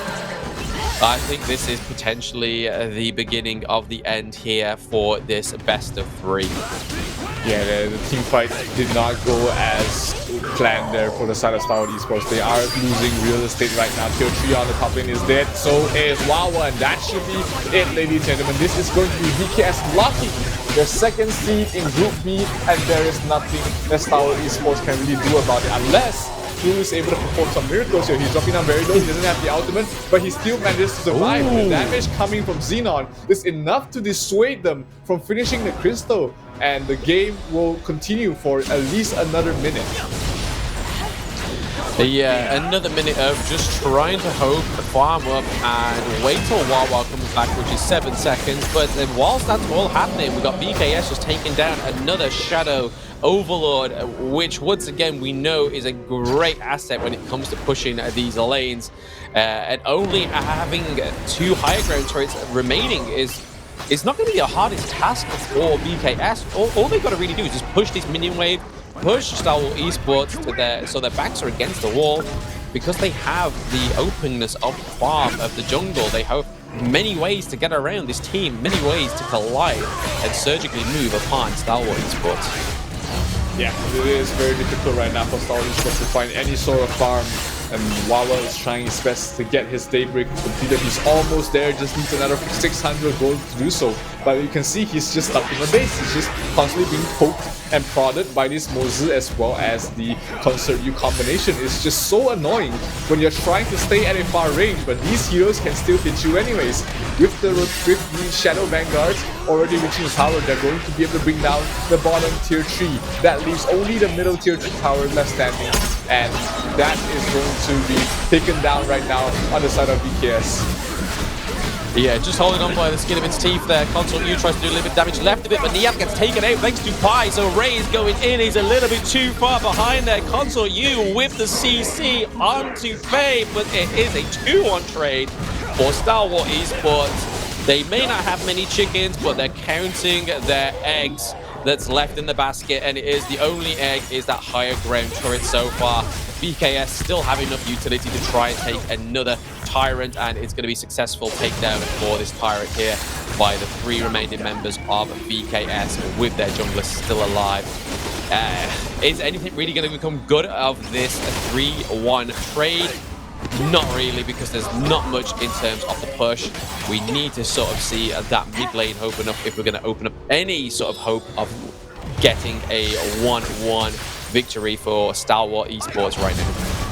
Baby steps, Blam, baby steps. They are making their way. One almost get nuked down there from Xenon, but he managed to pop his invulnerability just in time, keeping him alive from that nuke. So VKS definitely still not taking this game lightly. They're still playing on the ropes. They're still playing on the knife's edge, knowing that they are inches away from taking this game as well as the series win. But they have to finish them off. They do not want to give Wawa any more time to progress in terms of items. And this is them trying to end the game. Dungfei is able to pop his ultimate, but they manage to bring down Wawa immediately. They do trade off Dani though, so it's a 2-4-3 trade off at the moment, 2-for-1 trade off at the moment. But they're trying to end the game right here now. Kai dropping down very low, and the damage coming from the Consort U is way too much. One will drop. Is it going to be enough though? Blue will fall, and that's going to be an ace, as they still have enough damage to bring down the crystal, and that is going to be VKS taking the series and securing 2nd seed. I honestly thought for a second there the duo lane from BKS was going to have a quick kiss on the cam there. I was like, oh, okay. So that really meant a lot to this team, but no, it was a handshake, and I'm very much glad it was a handshake, because I don't think the audience would be able to handle that.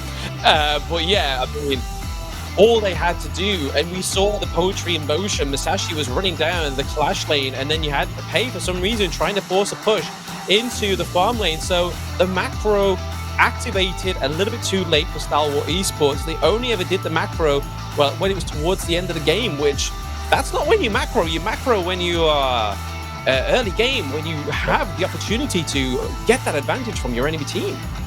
Yeah, there was just too little too late there from the side of Stalwart Esports, but VKS takes a well-deserved victory as they will secure 2nd seed in their group, which allows them to have 2nd pick in their for their opponents in the knockout stages. So that's going to give them a relatively big advantage in qualifying for the semifinals after that.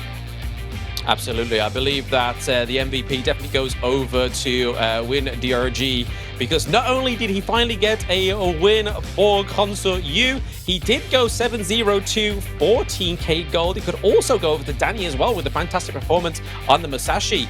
But if we're looking at the difference in the damage dealt and the gold as well, so 25.7%, you got the 35.6% damage dealt as well. And then team fights are basically neck and neck in terms of their team fight rate, and then damage taken is literally a little bit off between the two there. So I would honestly say go for both of those, or one of those would either get the MVP. But yeah, it's just a hard one here for Stalwart Esports. I can only assume that this is just a learning curve for them, or it's them just learning what VKS were actually planning on bringing to the knockout stage. Yeah, that was just, you know, very textbook play, very very mid-game oriented lineup that VKS was able to execute to perfection, controlling the map, controlling the farm that their opponents were able to get, and that allowed them to take the win here against Stalwart Esports, who unfortunately will have to be happy with 3rd seed, but the MVP is in fact won once again, this time on the Princess Ross. Yep, so one getting MVP in game 2. Not quite the same kind of ring it has to it than it did in game 1, but still very impressive to get back-to-back. We did see a back-to-back MVP yesterday as well, so very well played to VKS1. He is definitely a mid-lane player not to take lightly. But it's definitely the Princess of the Frozen Lands is definitely the hero in the mid lane that we still need to see being banned. And maybe that's where the biggest mistake happened here for Stalwart Esports. Maybe they thought, you know what, maybe take it Princess Frost. She can be tier 0, but we can work around that. But both of those games proved a completely different narrative from what they were preaching within the textbook there. But it's VKS. I mean, what can we expect? Brazilian champions, this is how they are meant to perform. 2-0 to Stalwart Esports, who's considerably a new team. But to be honest, I think my hope of another best of 3 is definitely dwindling. I don't think we're going to see it with the next matchup either. Yeah, the next few matchups do look pretty one-sided at the moment, but who knows, we might be surprised by one of the teams playing as the underdog, so we'll have to wait and see how they perform. But my oh my, what a finish to a 2-0 series. VKS proves and shows us that they are still one of those teams that is meant to be feared. Their mid-game rotations, their map control is still second to none, and it has only been Alpha 7 that's been able to stop them from reaching that mid-game. What a game here from VKS. Absolutely. It was definitely an eye-opener to what they're actually capable of, because yesterday when we saw them play against Alpha 7, we really thought like, wow, okay, what's really happened to this team? Has there been like a little bit of a light switch turn-off moment where it's meant to be a light switch on moment when you're in the group stages fighting who potentially could be your semi-final opponent? But yeah, this is definitely the VKS we were waiting for and hoping for from since day one. Because day one, we can say arguably they had a very easy matchup. I believe it was against Major Pride. And then day 2, again, they didn't get to play. And then it was then against Alpha 7, the Titans of Brazil right now, and currently undefeated within the group stages. And we're looking to see if they can maintain that undefeated streak within the group stages. And then afterwards, after that, we see if FUT KAOS can manage to shine off there, because they did lose a round to BJK, so not quite as impressive as Alpha 7's 2-0, but still they are top of Team A and Alpha 7 are top of Team B. So it's going to be really interesting to see what goes on with this next match. Maybe Twisted Minds might take a round. Maybe. I mean, Twisted Minds have shown that they are able to grow throughout the tournament. Their progression has been really fantastic to watch. But like you said, they kind of need a hyperbolic time chamber to be able to catch up against Alpha 7, who has the years of experience in Honor of Kings. And they might still surprise us. It's yet to be seen. But it is honestly a tough mountain to climb here for the side of Twisted Minds. Yep, I mean, I wasn't quite aware that Mount Olympus was in Brazil, but clearly there now. They have taken it back to their country with them, and it's safely there, especially within the West anyway. But yeah, it's these, like I said in the closing statement of the last game, I feel like the hope of a clear best of 3 may not be in the cards for us again within the group stages. We can only hope that NRX really bust FUT KAOS's left foot open, so they are able to at least get one win on the board, or they might even surprise us, being the 3rd seed, being completely overshadowed by BJK in FUT KAOS's statement. We may see NRX actually come back with a little bit of pounce, a little bit of fight in them, because they had an easy game yesterday. Going into this one is probably one of their toughest. Yeah, I mean, this is one of the matchups they have the highest potential to win as well. Other than Major Pride, of course, Pastitas Esports did struggled a little bit against IWNRX. Both the games did go to the 20, 21 and 23 minute mark. So they are definitely no pushovers. They definitely know how to play the game, and maybe just some small advantages or small movement changes from IWNRX side would have been able to get them at least one of those map wins, because when any game goes to the 23 minute mark, it can go whichever way possible. So against FUT KAOS, despite them, saying that they are the best team in Turkey, Besiktas Esports did really take it to them. And if IWNRX is able to do the same thing against Besiktas Esports, what's saying that they cannot do the same against FUT KAOS as well? Absolutely, but less about that. We are going to be hearing from VKS with an interview in a moment. It's going to be interesting to see who actually speaks on besides them, because last time I'm pretty sure it was one, and then yesterday we actually got a coach speaking in the interview. So we are going to be going over to the interview very shortly with Dani. Evet, herkese merhabalar. Yanımda VKS'ten Dani var. Bugün 2-0'lık güzel bir galibiyetle güne başladılar. Ancak dünkü mücadeleleri çok istedikleri gibi geçmemişti. Onunla ilgili ve bugünkü maçlarla ilgili kendisine birkaç tane soru yönelteceğiz şimdi. Dani, first of all, welcome and congratulations on your victory. Things weren't that great yesterday. It was an 0-2 versus Alpha 7. So can you tell us, how did you adjust after yesterday's 0-2 performance? O que vocês ajustaram após o derrotamento para a Alpha 7 de ontem? Ontem o nosso time contra a Alpha 7 teve uma performance muito ruim, tanto coletivamente quanto individualmente, principalmente pela minha parte, mas quando a gente voltou, a gente conversou em time, a gente viu os nossos erros e acredito que isso não vai mais acontecer. Yesterday versus Alpha 7 we lost, but after we returned to hotel, we revised our errors in the game and we made ourselves better, so to win today. Dün evet Alpha 7'a karşı yani bir yenilgiyle başladık ama sonrasında otele de yani maçtan sonra otelimize de döndüğümüzde maç tekrarına baktık, hatalarımızı giderdik, yani dersimize çalıştık ve bugün rahat bir galibiyet aldık dedi. İkinci soruya geçiyoruz. İkinci soruda da ilk maçtaki Kaiser performansıyla ilgili bir soru soracağız. Hem çatışma koridoruna bol bol baskın yaptı hem de 2-2'lerde oldukça aktifti. Onunla ilgili bir soru yönelteceğim kendisine. So, in game 1 you played Kaiser and as Kaiser you ganked the clash lane several times and you also engaged in a lot of 2v2 fights. Can you tell us more about that? Can you expand on that? No primeiro jogo, tu jogaste como Kaiser e foi para o Clash Lane para ter muitas lutas 2 versus 2. O que estava a pensar? Bom, a gente sentiu que a nossa luta 2v2 era muito mais forte do que o do time adversário e a nossa decisão foi criar vantagem no mapa usando as lutas e rotacionando para pegar os objetivos.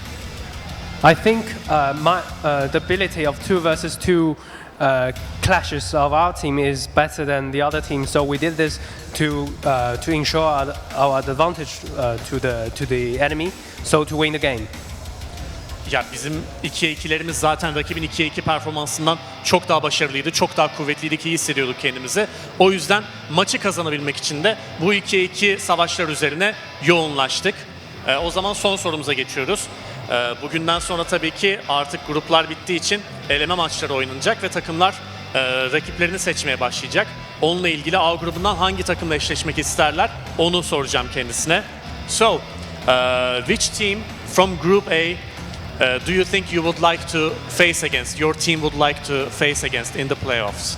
Que time vocês vão escolher em Grupo A em os próximos jogos? Bom, eu gostaria de jogar contra a FUT, porque na minha opinião eles são o melhor time do Grupo A, então eu gostaria de testar o nível do nosso time jogando contra o melhor adversário do outro grupo.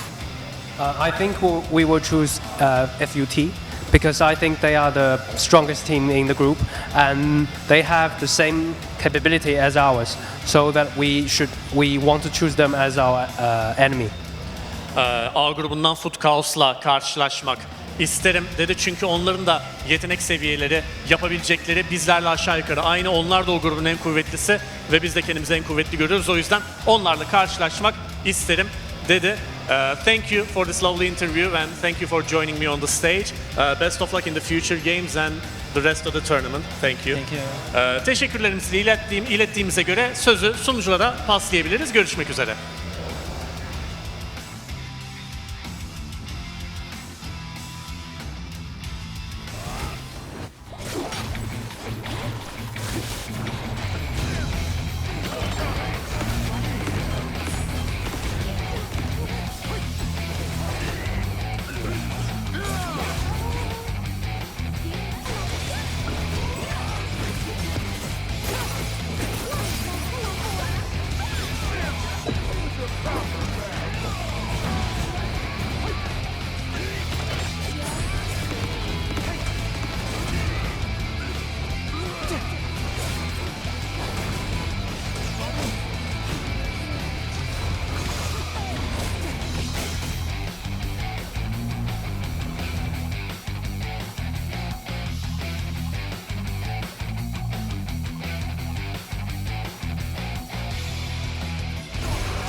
I heard there's a mermaid in this area.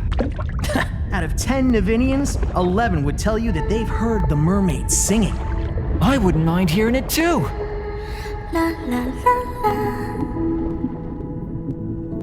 La la la la.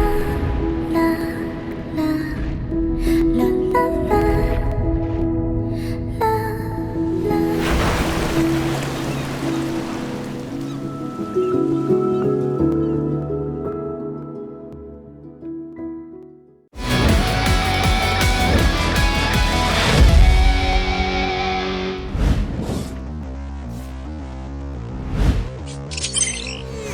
To take this fight. He's in the bushes, he's protected by every single one, but can Mawadi change the outcome of this fight? A second ultimate provided by the real Mawadi is absolutely shredding them a new one. They Come choose on. to, and they will be able to get this to the power of the as well.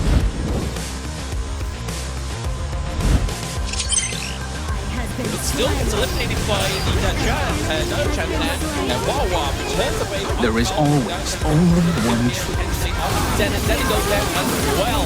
But it is Lady Sun picking up kill. The kill for Wawa and a white. Everyone but Lydia. This game for the top mark, and they are definitely doing that right now. Moving down the bottom tier to power and getting a kill onto Shizuki as well. Something they didn't expect. Oh, knockback coming from the lab. Lots of damage. Never miss. That is exactly what the doctor ordered you.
7 are such a great team, and why the Brazilian teams are probably some of the most feared ones because they have not only the most experience,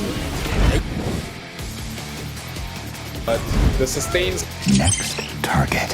From the little loop, keeps them up and running, keeps them healthy. Or land goes the back line trying to burst someone down. They will bring down the Zero J. That's absolutely huge. And huge down. Xiao is for the damage leader from the side. Oh, then NRX is able to just get top down.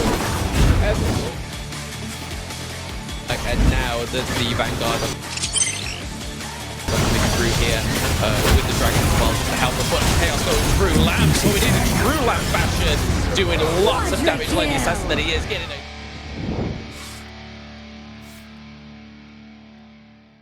Pinky swear, we promise. Brothers always stay together.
Are you ready? Ragnar Bloodland is trying to go in to pick up some kills. Subbit takes down one box.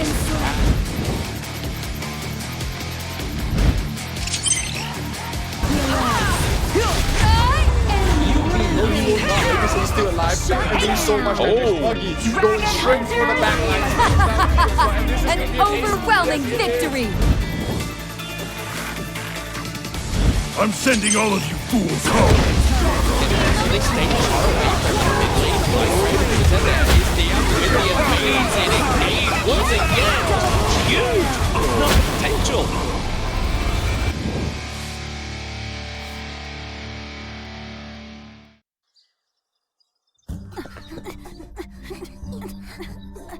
Come on!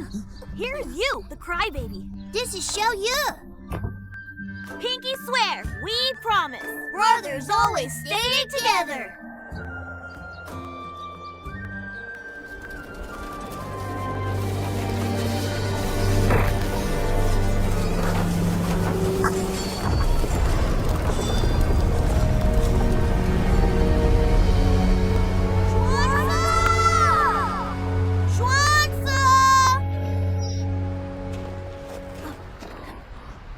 Huh? Schwanza. The wild goose leaves in autumn. But no matter how far it flies, it always returns. Below the Great Wall lies mine.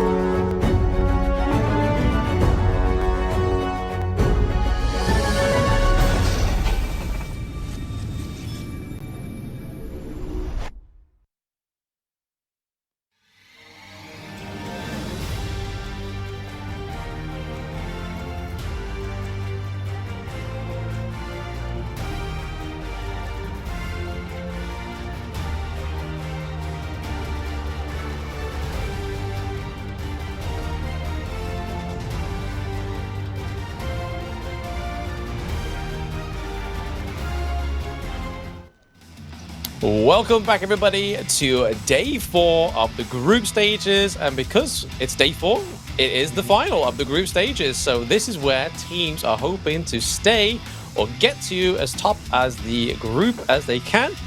My name is Blam, and with me is Zero. How are the thoughts going from game 1 into game 2 feeling, Mr. Zero? I think that, for those teams who are watching the game previously, they'll definitely be very excited to be able to play on stage. And they will also be able to have their hands on the Infinix GT 10 Pro, which is provided by our sponsors, Infinix. It is innate to be the most professional choice for gamers who are fighting with kings.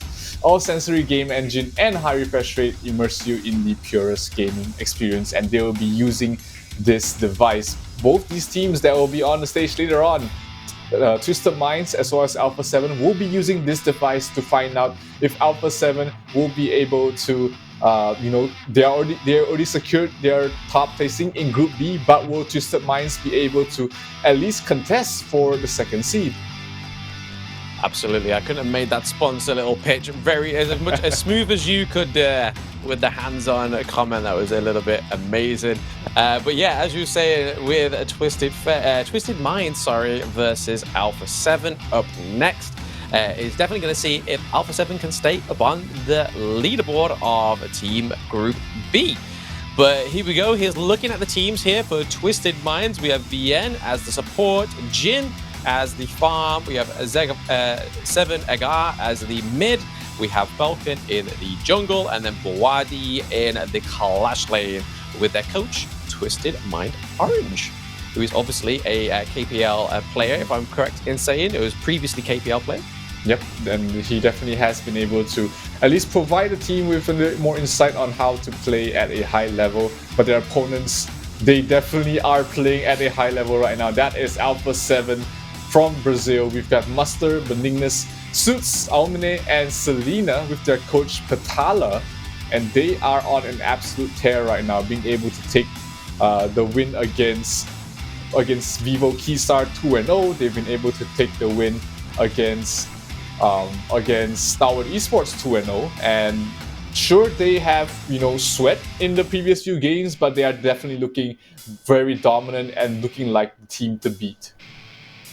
Absolutely. I mean, they're all a face of a team that definitely mean business there, and business is what they've come to do, because so far they're just undefeated. They've not lost a single round, unlike the other team's top team, the other group's top team, which is FUT KAOS. They have lost a round to Besiktas Esports, whereas Alpha 7 has not lost a single sausage of a round. They are completely undefeated so far in the group stages, which means that they are currently standing still to choose their opponent going into the knockouts, which is a great place to be, especially when you're looking over to the other side of Group A and looking for the weakest link there. And I'm pretty sure Alpha 7 have a firm grasp on who they are going to be choosing as their knockout round opponent. Yeah, I mean, Major Pride definitely looking like they are in danger for the first round. They haven't been able to take a single map win. They have been growing throughout the tournament, but unfortunately, I don't think they'll be able to match up against Alpha 7. I would love to be surprised as they play on in 2 more days in the knockout stages, but so far they haven't really shown that they are able to take it up against one of these top teams. Absolutely, and this is where it all starts. This is where the playmaking and the idea of what's going to be going on with these teams starts here in that ban draft. And here we go again. It is Jing coming through for the final 5th time within the group stage and currently still sitting at 100% win rate. Is it already over? I mean, when you put the Jing on a talented player such as Benignus, you are sure that he is going to be able to dazzle you. You are sure that he's able to go for the kills, the early aggression, the late game potential. It's all there, and in the hands of Muster, any hero, in the hands of Benignus, any hero will look scary, but amplified more is that Jing. Absolutely, that Jing pick has definitely frightened me already. I think I would be surrendering at 5 minutes for myself if that was solo queue.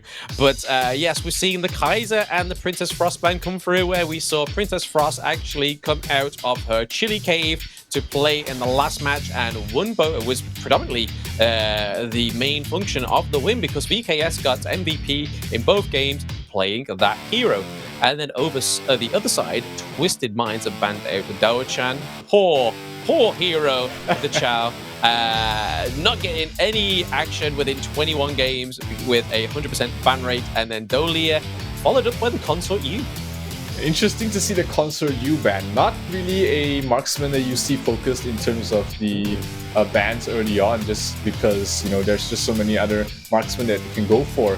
But Twisted Minds, they do have an idea how to play around the Jing. That's going to be with the Dong Huang support. But is it going to be enough against Benignus, who definitely has faced this particular matchup 1,000 times? He would definitely know how to play against it. But it is still one of those heroes that, as a Jing player, you do not want to see in the game. Yeah, I mean, I think that's the whole fun of the Dong Huang going against the Jing, is that Dong Huang has to catch the Jing first, and with this hero going side to side, you've got to try and lock that beauty down. That's going to be a whole fun fair to see in this game, to be honest. But looking at those last few bans here, we see the Charlotte and the Dun ban come through as well, so heavily focusing that Clash lane, because Twisted Minds have not made up their mind on their Clash lane pick yet. And then the final ban for Twisted Minds is that Huang Zhong as the farm lane there.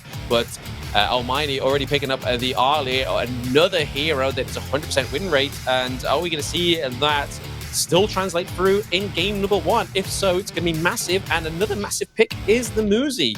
Like I said, Muzi is activated in the latter part of this Season 1 Invitational, and is definitely showing why people are now picking him up, because after that game with VKS, it was a great push check. It was a great initiation hero as well. Definitely, and this begs to question why those two bans on the marksman from the side of Twisted Minds. They ban out the Consort U and the Huang Zhong when the Arlie is still on the board, when you got the Moses still available to be picked up. Sure, maybe they didn't expect the Moses since they picked up the Zhang Fei, but you know, it's still one of those heroes that you do not want to let your opponents have. Twisted Minds do round out their lineup with the Lian Po Clash lane, something that Bawadi has been pretty capable on, but is it going to be enough to sustain against this aggression that is surely to be coming from Alpha 7? Absolutely. I mean, we could always say the dreaded hero in the mid lane, but I mean, who better to have as the dreaded player that is Suits, giving him this huge range first skill that can potentially steal those crucial thefts in the jungle on the Tyrant and the Overlord, which we've seen plenty of times already. Giving him the Muzi is just going to enable him to do that even more, because out of all the ones that he's been having to do the trick shots on, I'd say Muzi is probably going to be the easiest hero to actually try and steal those jungle objectives. So let's see how Suits fares onto the Muzi, but I can imagine he will do it with complete breeze and ease. But here we are having both of the coaches' handshake. We are going to be getting into game 1 very soon, getting onto the Gorge. First game between Alpha 7 versus Twisted Minds. This is going to be Twisted Minds' last chance to be able to improve their standing in the group stages. For Alpha 7, they don't really need this win. They're already secured as the top seed in Group B, but a win right now would cement their position in history as a team that went undefeated, as a team that completely destroyed their opponents in the group stage of in the Honor of Kings Invitational Season 1. Let's see if they're able to keep that up, or will Twisted Minds throw a wrench in their plans as we head into the Gorge for Game 1 of this Best of 3 series. Absolutely, there we are. It is ready and rolling now into the Gorge. We are getting into Alpha 7 versus Twisted Minds. Will Twisted Minds actually be able to upset the undefeated streak of Alpha 7, or are Alpha 7 just going to maintain that solid performance so far? But just a little bit of a quick check there. We're seeing Muzi already up in with Zhang Fei in the mid lane. Dong Huang as well coming around. VN and 7Agar looking to 2v2 up in the mid lane. But first blood already on Muster. He is not messing around when it comes to that clash lane, and getting that Byron pick that was been banned both times in the last match has shown why Byron is a great pick in the clash lane. It is, it definitely is, and Byron, one of the strongest laning heroes that you can ask for, definitely is showcasing why it is up in the top lane. He's been able to bully Bawadi on this Lian Po, a very tanky hero, but he still managed to get the kill, and that's going to give them a huge lead going towards the mid-game stage, where Lian Po is going to suffer a little bit more compared to the Byron who just had a great start. Absolutely, but Suits looking very troubled there by Dao Chen, thanks to the shield, but the flash in. Oh, okay. 7Agar getting the kill onto Suits.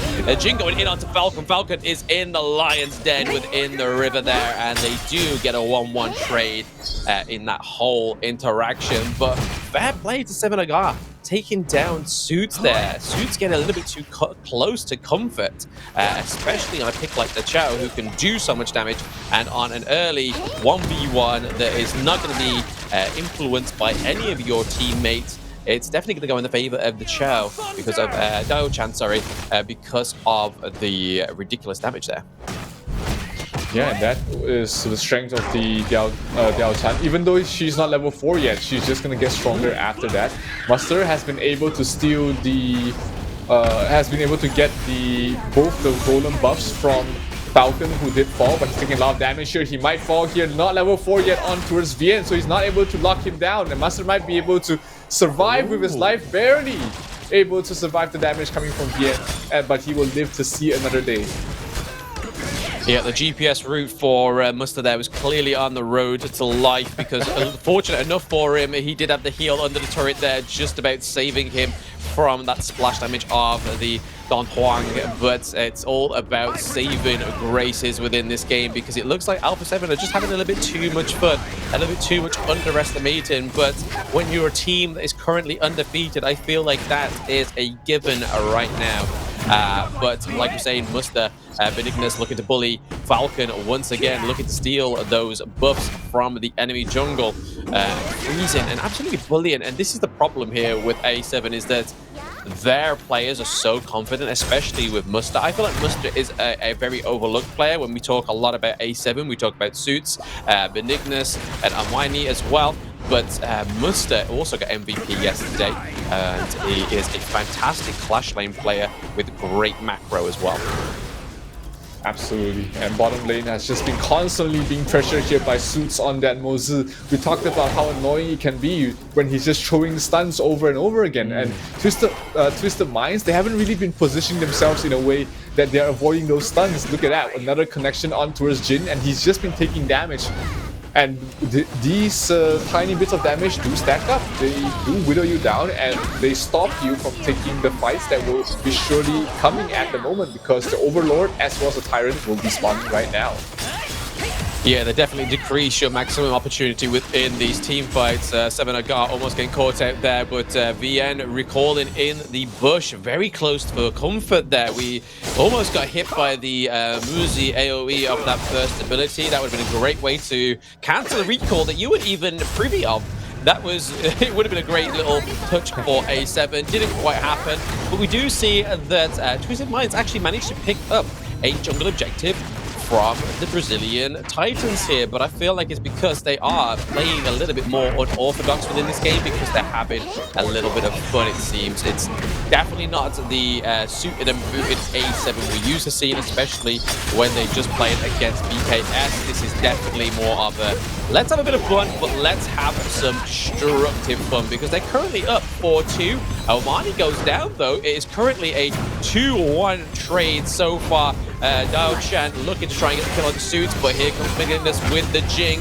Flashes over the wall into the pit of Muster there as well, and Muster takes the CC and the kill onto 7Agar. And not the position you want to be in. Dove a little bit too deep to try and get a kill and pace with his life. That is going to be really detrimental for Twisted Minds because that is your mid laner falling once again. That is the not once again, but for the first time. That is Dao Chan's first death in the game, but every death does stop her from reaching her maximum potential, and that you need all of your players to be at the strongest because when Alpha 7 comes knocking, you better be sure you can answer the door. Yeah, you better have your money in hand and pass it over quick, but Suits getting taken down on a 4v1 there because Omani was just a little bit too behind in terms of being able to do damage, but Falcon looking pretty low. CC immunity did not help anything because 7 Benignos comes through with a triple, potentially a quadra kill there. It all goes to Benignos. Can we get the first penta of the group stages within a Season 1 Invitational? It's not official, but it's an ace nonetheless. Yeah, this is the best start that Alpha 7 could hope for. Not saying that they actually needed a good start. They are really skilled players, but this is going to set them up for a great Game 1 victory. 10-4 in terms of score, with 6,000 net worth in their favor at the moment. This is going to be a very tough hill to climb here for Twisted Minds. Absolutely. I mean, just look at this poetry motion to the sacrificial lamb that is Suits, but so much opportunity opens up here. Absolutely. Ever since Benignos gets the Sage buff as well, we see 1, 2, 3, 4 go down. Fawadi comes in a little bit too late there, but is sure to meet his maker. That is Benignos at the end of it, getting a clear ace for a 7 there in the mid lane, but also opening up that mid lane game as well. The bottom lane, they're trying to go for another attempt. Mawadi outing in, but has to back off. Everyone taking so much damage. They get a suppress on those out lane. That's a huge kill that they are able to get. Agar might be in a dangerous position, and Benignos will make her pay with her life as the Dao Chan will fall this bottom tier 2 tower. There's no Q-Wave to continue pressuring, but that is still a huge fight that Twisted Minds would not love to see. Absolutely there, and Muster still doing what Muster does best, which is that macro. Macro Muster is definitely the rebrand you should be going for because he's completely dominated that clash lane pre-10 minutes as well. So they're still 2 minutes away from that late game mark that we call in honor of Kings, and down goes that second tier turret in the clash lane as well. There's not really much that Twisted Minds can really do here. They've been forced very early to the back of the room, and their backs are against the wall right now, and A7 are the ones that are got them forced against the wall, and it's not a pretty team to be at the hands and the mercy of currently within the group stage of Season 1 Invitational in Turkey. But I'm not too sure what can go right here for Twisted Minds. They've picked up a few kills. Is that the best thing that they can take from this? They have to try and stall this upcoming high ground push that will be coming from Alpha 7. They have to take a convincing team fight and then get some map objectives, because at the moment 8,000 net worth is definitely a huge advantage going towards the side of Alpha 7, but it's not insurmountable. If they are able to take a convincing fight, that might still be a glimmer of hope here as they're trying to do that right now. Mawadi jumps in, but that Benignos towards the back line destroys 7Agar, and Wolf will go for the kill onto his Mawadi as well. That's not the fight you wanted to go for. 3 heroes down already from the side of Twisted Minds, and they will be able to take this top tier 3 tower. Muster, no fear of death whatsoever. The only death is going to be on the side of Twisted Minds as there are 4 heroes down, and Alpha 7, they don't even want to take this to the late game. They want to end this right here, right now. 5 heroes down. That's going to be Game 1 going towards the way of the Brazilian team. Just clean, precise plays by Alpha 7. I mean, we were saying that it wasn't true Alpha 7 form. They were having a bit of fun towards the beginning of the game, just sort of like having a bit of joke around, seeing suits fall, again, letting Twisted Minds maybe fall into a false sense of security there. But then towards the end, we see that pre-10-minute takedown at the Crystal. It all goes down once again. Ace for Alpha 7. You can see that Twisted Minds their minds are truly twisted after that brutal battering from Alpha 7. I don't think there's much that can be done in terms of trying to combat that same kind of ferocity from A7 going into game 2. But just look at that board. Yes, Omani had a few trip-ups there on the Arlie, but the Arlie still maintains that 100% win rate. Same with the Jing, but Benignus once again 9-0-4 with the Jing. I don't think there's anybody else who can form this Jing as well as Benignus in this competition.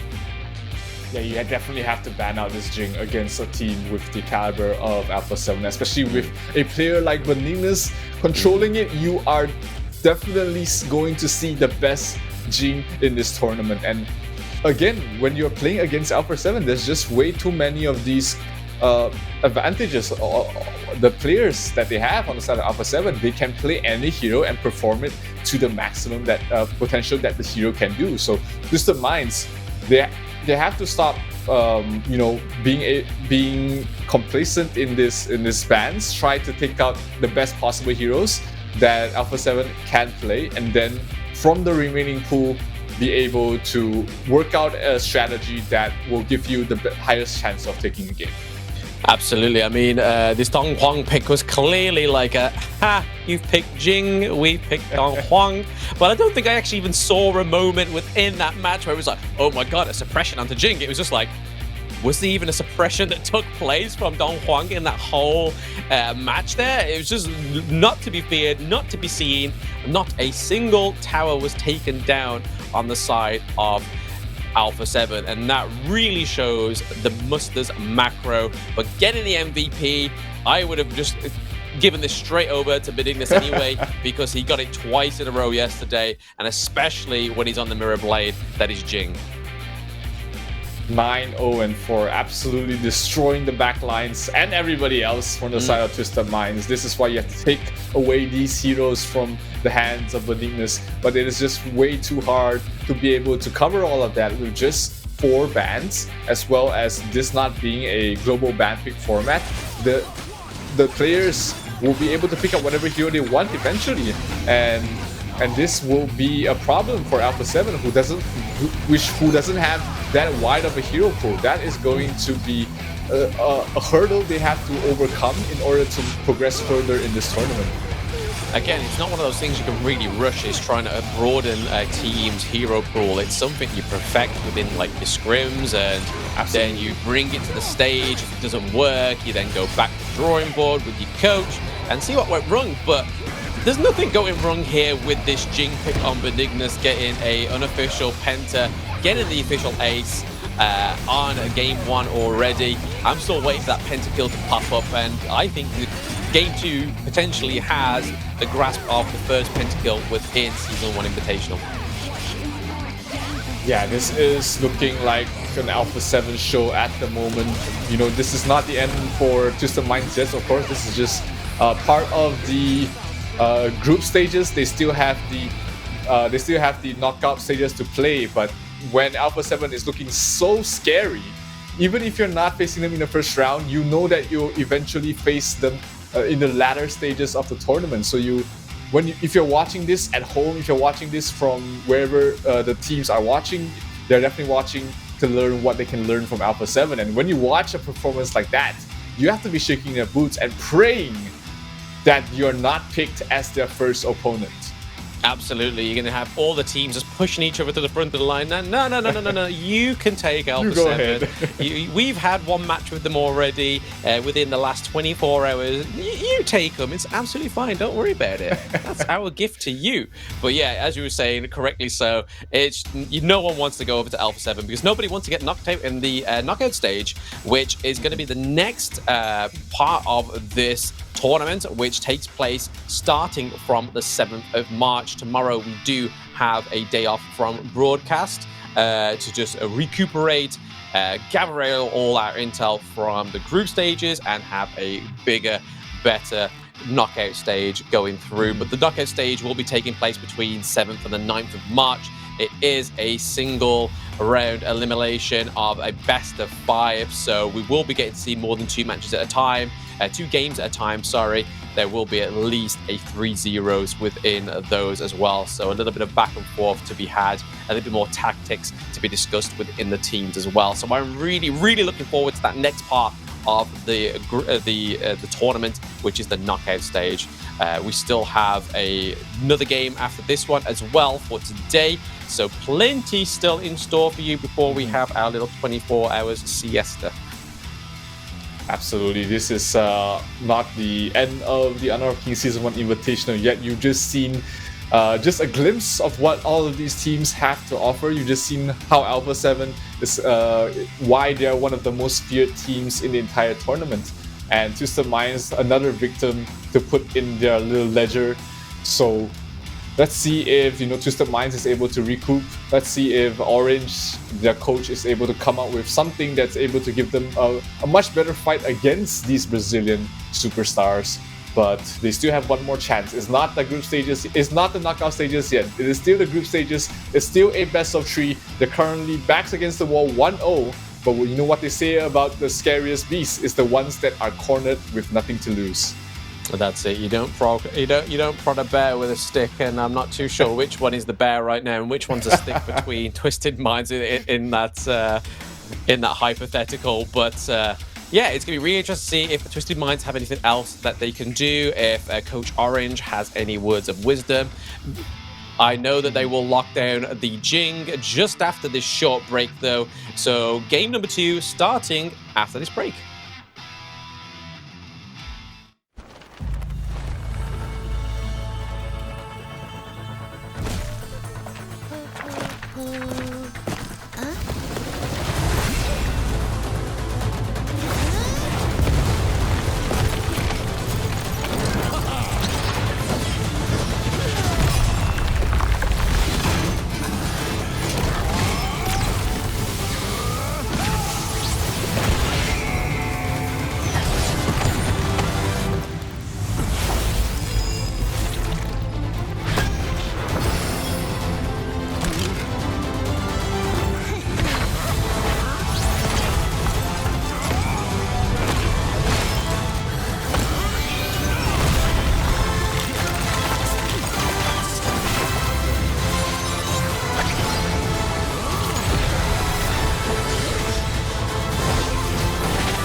Welcome back, everybody, to Game 2 between Twisted Minds versus Alpha 7. Today, those new joining at home, I am Balam, and with me, as always, is Zero. After that match, I'm not too sure how either of us feel going into this one, but I think the only consolation here could be that Jing comes through again and we get an entertaining Jing game again. But what are your thoughts anyway, Zero? I don't know if it's too early to say it's a foregone conclusion here for Twisted Minds to be able to take the fight against Alpha 7, because Alpha 7 have not shown any sort of weakness whatsoever. They've been playing solidly as a team. They've been able to execute whatever lineup that they draft. And is it just, hand the tournament over to Alpha 7 right now because they are just way too strong? Absolutely, it seems that way anyway. But there's the coach of Alpha 7 giving them some handshakes and warm words. I'm pretty sure isn't needed within this one because Selena has been playing pretty well as the support player of the team. But when you're a support player of a team and the match is a little bit sort of not going the way that it needs to do in terms of you are having to think tactical and in terms of trying to get the roam and the need of the knowledge, it's kind of just like a backseat role within that kind of stage. But I'm pretty sure Alpha 7 would not be the team without Selena regardless. So once again, heavy hitters like Muster with the great macro. We have Benignus as well, which is an amazing jungle player. No matter what a hero he seems to go onto, he seems to just dominate in that jungle role. And then you have the likes of Suits, who has probably the most crucial theft record so far in Season 1 Invitational. So he's definitely making a name for himself in that mid lane also. But we're now on to the ban drafts of Game 2. Let's see what Twisted Minds, after the break, have been able to muster up in order to take up against Alpha 7, and they do ban out once again the poor Da Qiao will never see the light of day in this tournament unless something completely amazing happens in the knockout stages. We never know. It is best of 5 series, anything could happen. But they also ban out the Sun Bin on the side of Twisted Minds, and they will first pick the Byron, allowing Bawadi to have that strong laning hero, wanting a little bit of revenge against Muster. But this time, that leaves open the Dalia to be picked up there on the side of Alpha 7 to pair up with the Arlie as their opening 2 picks. As one of those heroes that definitely faced the ban hammer very early on within Season 1 Invitational, Dalia is now surfacing as a mermaid does every so often. We're getting quite a few Dalia games come through, and they're quite a bit of a joy to actually watch. And a little bit of a difference here. So we see Twisted Minds pick up their Noir that they played a few days ago, but Lu Bu, someone called for you. He is now coming through for the first time within Season 1, which is, again, just another great hero. Has great potential, especially at locking down multiple heroes, especially with the help of Dalia as well. Be giving those 2 ults out, gives 2 jumps to Lu Bu. On the first day of the group stages itself, this was one of the combinations we were talking about that we hope to see in Season 1, and we finally see it as the second last game of the group stages. The Dalia-Lu Bu combination is a sight to behold, something very scary to see. When you see 2 red circles consecutively, you know that you're going to be up in the air for quite some time, that Michael Jordan would be envious of how much airtime you've got. But the laning for the Lu Bu isn't that great against the Byron. The Byron is very strong, a lane bully, if you want to use those words, and Lu Bu needs the level 4 before he's really, really potent. And a good Byron player can absolutely destroy the lane against the Lu Bu. So Bawadi, he has an important role right now. Shut down the Lu Bu, make him a non-factor, even with the Dalia pairing. If not, this combination will just walk away with the game. Yeah, Bawadi definitely got an opportunity here to prove himself as a great Byron player here. But we see Almighty picking up the Muzi again. It's going over to Suit, sorry. And then we see the Consort U and Durenji getting banned also. So no Durenji there. And we're getting Ying. Oh, first time for Ying. So we get a little bit of treat, a little bit of spiciness within Twisted Minds team comp. I'm not too sure how this team comp is going to work with the likes of barely any front force like a Liampo or any kind of tank amongst those raids. The tankiest person you're going to get is Byron, and the only way that Byron is going to remain tanky is if the little loot is latching onto him. But we do have the likes of the Marco Polo for the true damage, but it's going to be really interesting to see how they formulate the Ying into this plan. Yeah, we have another treat here, Blam. We've got the Menki being picked up here for Alpha 7. So 3 heroes that has yet to be picked before this series have been picked in this game alone. The Ying, the Menki, as well as the Lu Bu will be gracing the stage this time. And Benignus will be putting his hands on that very mobile jungle hero. Let's see how he's able to perform in this game. But the synergy with the heroes right now with Alpha 7. The Dolia can play with the Arlie, can play with the Mozu, can play with the Lubu, as well as playing with the Menki. This is a very flexible lineup, and it all comes down because the Dolia was not banned. Absolutely, Dalia's over here like Oprah, like, you get an ult, you get an ult, you get an ult. So it's going to be really interesting to see how they actually play out with the Dalia here. Well, I'm really excited to see a few different picks come through, like the Monkey, going over to Benignus as well, who doesn't necessarily play those tankier jungle heroes. We normally see him on the Lamb, the Jing, but Jing got banned out, thankfully. But we could see a monstrous Monkey come through in terms of this, especially paired with the likes of the Lubu as well. We've got a very strong front line on the side of Alpha 7, and we are lacking a strong front line on the side of Twisted Minds. So let's get into game 2. It could potentially be the end point here for Alpha 7 getting a 2-0.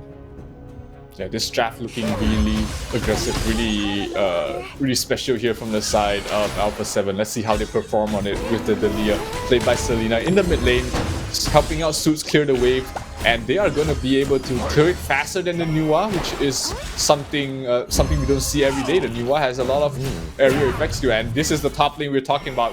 The bullying that Bawadi can do early on in the laning stage. She has to take advantage of that, but Alpha 7, recognizing the weakness in their top lane, will be rotating Suits very aggressively, and they might be able to get the kill on those Bawadi. But Suits himself, is he trying to survive? No, the snipe! Suits will be able to get the first blood against Bawadi, and that is going to alleviate Muster's lane, because he is definitely going to need every bit of he can get. Absolutely, those two snipes there, and also using that second and final one to close down that kill onto Bawadi was beautifully done by Suits. But do we expect anything different from Suits? This is the guy that has the most crucial thefts within Season 1 Invitational as well. So for him to aim 2 consecutive Muzi skills straight away and claiming the first blood is definitely something I had on the bingo cards for A7 Suits there.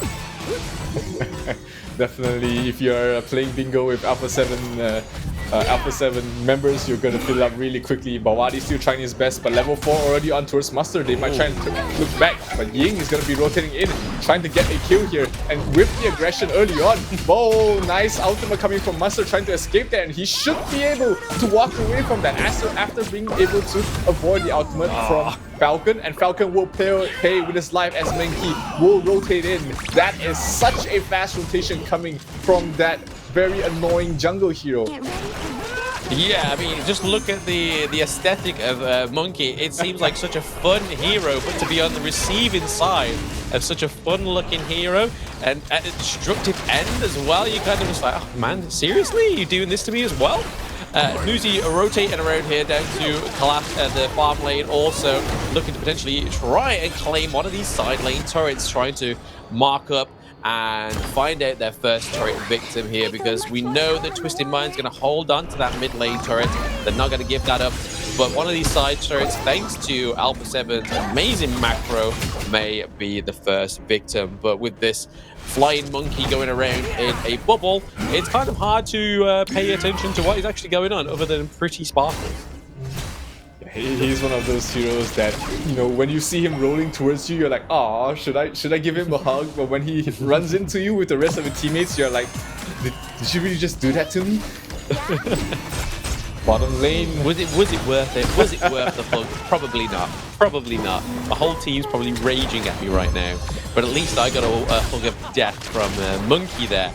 But yeah, still, even though there's been a few pickups in terms of the kills, in terms of actual lane push or pressure onto these lanes, there's not much really been happening. It's just been, again, A7 just having a little bit of a play around here with their food, and that is Twisted Mind. Monkey going in with the help of Lubu, diving straight in onto Ying there. Bawadi not looking so safe there, though. Also is still within the Lion's Den, but manages to recruit back to the Clash lane.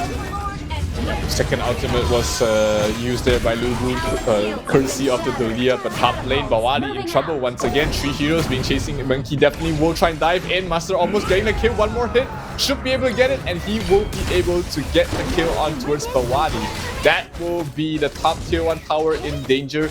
Dolia is there to back him up. And 4 minutes in, there's no more tower plating to keep that tower alive any longer, and we should be seeing the first tower of the game fall towards the side of Alpha 7. Yeah, once again, just a true Alpha 7 Bastion here, just really good with the macro, really good with getting those fun early game kills as well. We're now past the 4-minute mark with the Tyrant up.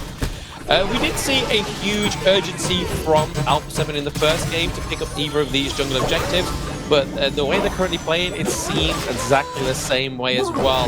Lubu picking up that clash lane and looking to get the macro as Mustard does, as in true Mustard fashion. But so far, Twisted Minds just... They're trying to make up their mind what they want to do. Do they want to fight? Do they want to defend? Do they want to rotate? Because all these rotations that are currently happening, there's nothing coming from it. And if anything, it's kind of just leaving them open to Alpha 7 to just take whatever they want within that lane. Yeah, the net worth isn't really there yet to take the fight. You don't have the crucial items yet on any of their cores. Byron doesn't even have his Axe of Torment yet. We see Mustard popping the ultimate just to escape in time, and Selena gives him yet another one. You get a second. You get a second ultimate. Mustard is going to engage directly behind at the tier 1 tower. Able to get a kill on towards Ying. That's going to open things up here for Alpha 7 to take a favorable fight. But Byron, once none of that, goes straight for Mustard. But knowing that the rest of the teammates of Alpha 7 is right behind the Lubu, he's not going to overcommit to go for a kill. That is going to just leave Alpha 7 getting 1 kill after that engagement. Yeah, even something like the Byron trying to charge in, he knows himself that there's just so much there within the utility of A7 that just can close that aggressiveness down. Not only have you got the suppression of Muzi from his stun of his ultimate, you've got his stun of his long range, you've got Menki as well. You've not only got Menki, you've got Lubu with a knock-up, you got Dolia with a slow as well. There's just so much within A7 just to deny anybody trying to get carried away with aggressive play. So it's kind of forcing Twisted Minds into this really defensive play that they can't really do much with unless they're able to pick up one of these utility heroes within Alpha 7's team comp. Right now, Twisted Minds, they have to split up the map a little bit, spread out the farm, try and catch up in terms of net worth, because before you get those core items, it's going to be hard for you to take any of these team fights. You see Byron inching closer to his Axe of Torment. He's about 500 gold away from that, so they need to allow Bawali to get that item. For him to deal any damage in these team fights, they also need to give Marco Polo just a bit more time to get his next core item, which will allow him to get maximum attack speed. That is going to unlock the Marco Polo for its maximum potential.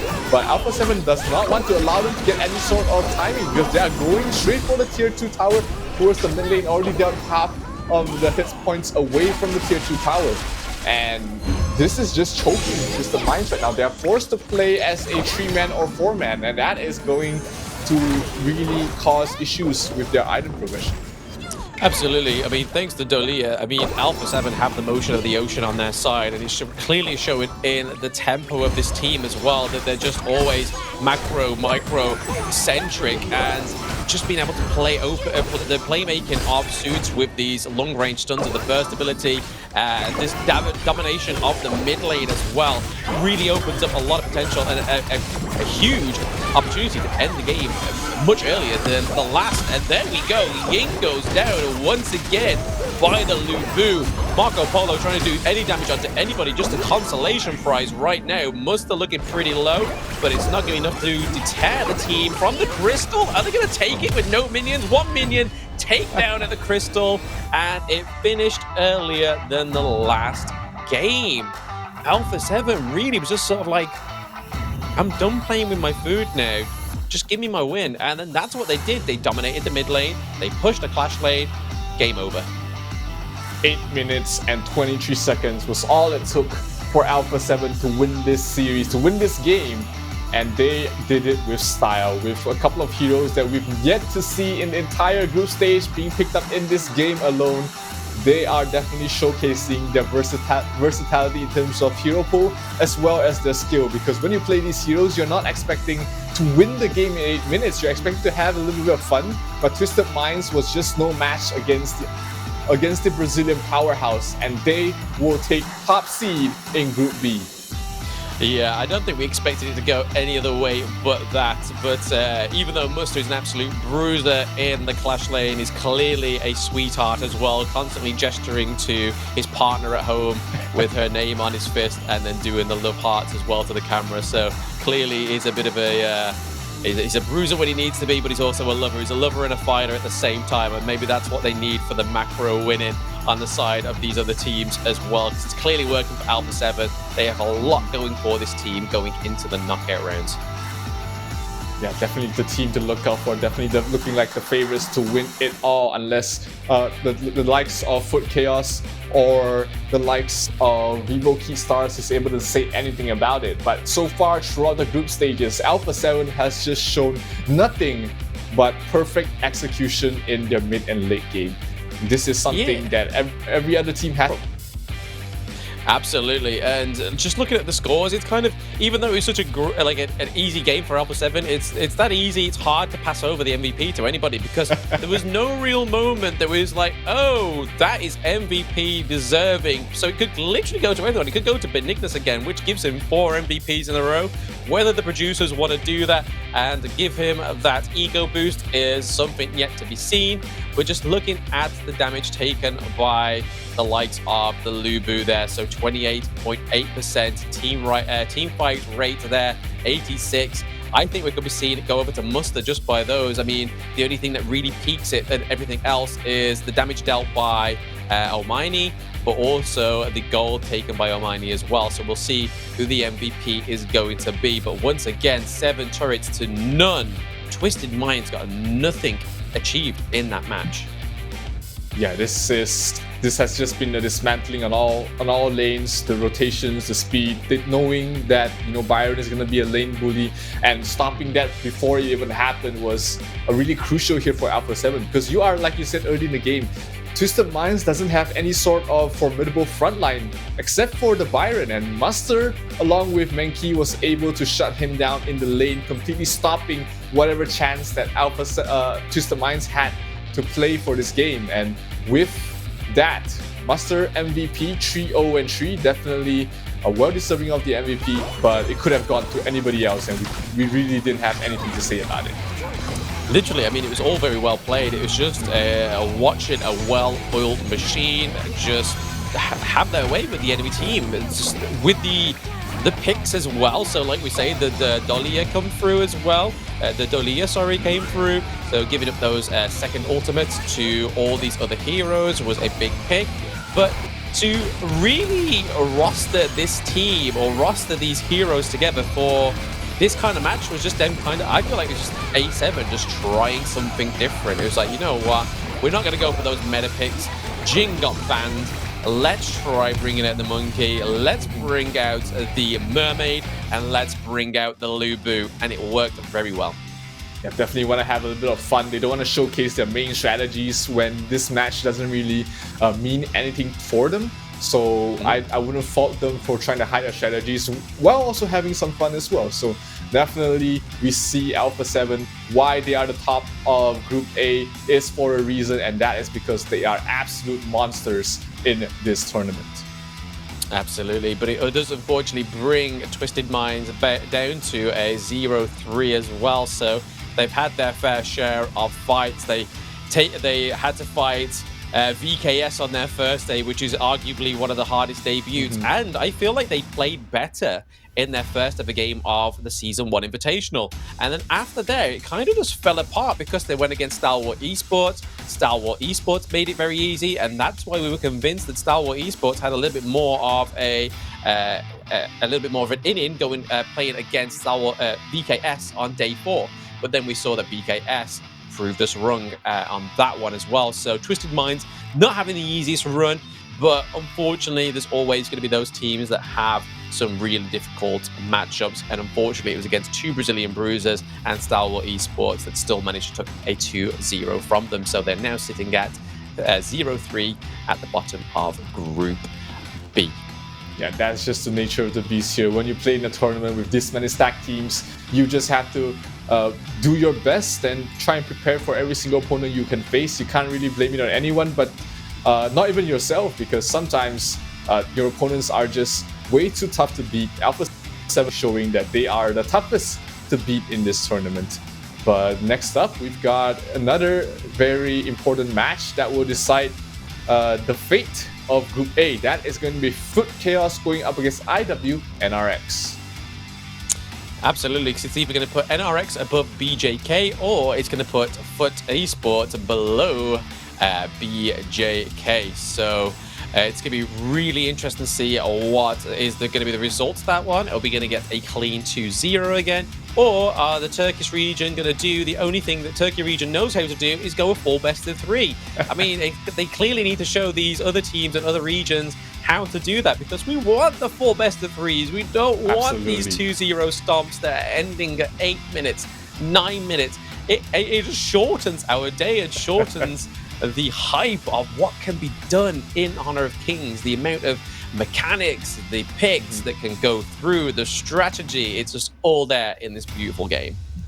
Yeah, there's so much to see. You know, 9 minutes doesn't really do the game any justice. There's just way too much that you can learn just by watching the game, especially when this game is newly released in the global region. You definitely want to be able to learn from these top players, and we will be learning from one of the top players from Alpha 7 really soon. We're gonna have an interview as they will be the champions for Group B. Let's see what they have to say for that win. Evet, herkese tekrardan merhabalar. A7 müthiş bir galibiyete imza attı. Oldukça hızlı bir şekilde tamamladı iki karşılaşmayı da ve bir seriyi daha 2-0 bitirdiler. Şimdi Benignus var yanımda ve ona takımla ilgili, maçla ilgili birkaç tane soru soracağım. Öncelikle gördüğünüz gibi zaten müthiş bir Jing oynadı ilk maçta ve penta atmayı da başardı. Onunla ilgili bir soru yönelteceğim kendisine. Hello, Benignus, and congratulations. It was a really awesome, really fast game, and you managed to score a penta as well. You displayed really smooth Jing mechanics today. Can you tell us more about Jing, and as well as how you achieved the penta? How do you feel about the penta? Primeiro, parabéns para vocês. É jogo muito bom. E no primeiro jogo você jogou como Jing. E você é o primeiro jogador que ganhou o pentakill nessa competição. O que sente agora? Eu fico feliz com o meu desempenho individual, de ter alcançado a pentakill, mas fico mais feliz ainda pelo desempenho da equipe, como a gente vem crescendo dentro do stage e jogando aqui ao vivo. I think today I played quite well. I feel very happy to get the first pentakill in the game. But the more happy thing I feel is my team. My team have great capabilities that led to the victory. Öncelikle çok mutlu hissediyorum kendimi ve ilk pentayı atan kişi olduğum için de kendimle gurur duyuyorum. Ama bundan da önemlisi, beni mutlu eden şey takım arkadaşlarımın performansı. Onların performansının sayesinde zaten böyle sonuçlar elde edebiliyoruz.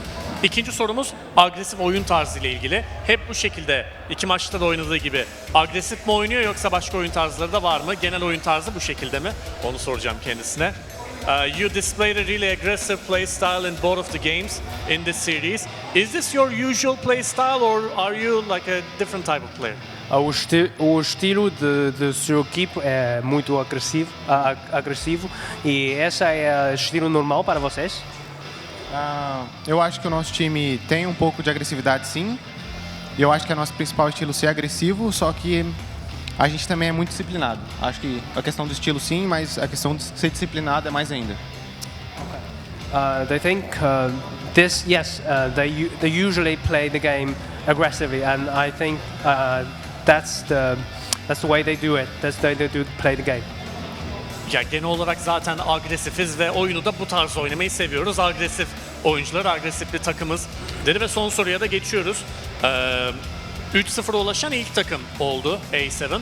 Hem yani bu galibiyetlerle ilgili ne düşünüyor, hem de kendisine, takım arkadaşlarına söylemek istediği, vermek istediği mesaj var mı 3-0'lık başarıdan sonra, onu öğrenelim. You're now the first team to reach 3-0. You managed to win all of your games. So after these victories, what would you like to say to yourself and to your teamates? Vocês é o primeiro jogo que ganhou 3-0 O que queres dizer para a sua equipe? Só quero dizer que isso daqui é fruto do nosso trabalho. Então, tudo que a gente se esforça e faz, no final a gente alcança o objetivo. Então, isso daqui só mostra o quanto a gente trabalhou e merece isso. First of all, I think the victory is the fruit of our teamwork. It's the fruit of days of teamwork. I think in later games we'll continue to do this and play it better. Öncelikle bu başarı tabii ki bütün çalışmalarımızın meyvesi. Takımca günlerdir yaptığımız, uzun süredir yaptığımız antrenmanların meyvesi. Bunlar yapıldığı sürece zaten ileride de başarılar gelmeye devam edecek dedi. Thank you, it was a lovely interview and a really quick, awesome game.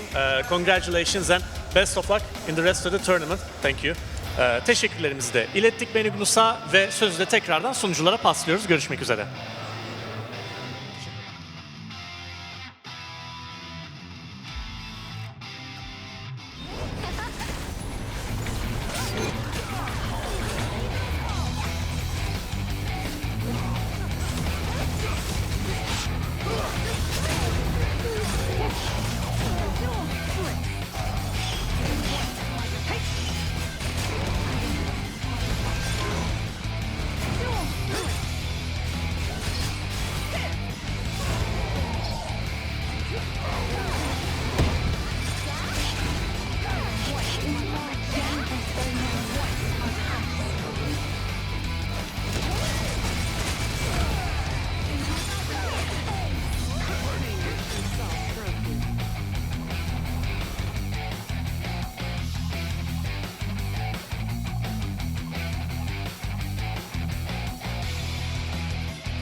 I heard there's a mermaid in this area. Out of 10 Navinians, 11 would tell you that they've heard the mermaid singing. I wouldn't mind hearing it too. La la la la. La la la la. La la la la la. La la.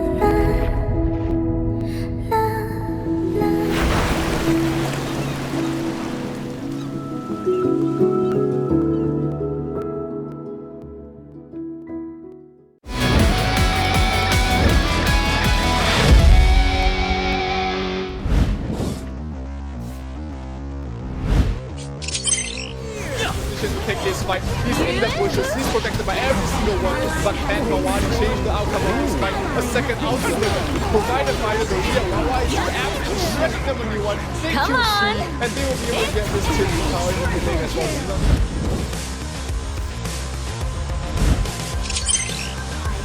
Still gets eliminated by the Dachan and Wawa turns away. There is always only one truth. Then he goes down as well. But it is Lee something of kill. The kill for Wawa and they wipe everyone but Lydia. This game for the top mark, and they are definitely doing that right now. Moving down the bottom tier 2 power and getting a kill onto Suzuki as well. Something they don't expect. Oh, knockback coming from the lab. Lots of damage moving down, and that is exactly what the doctor ordered you.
Are you ready?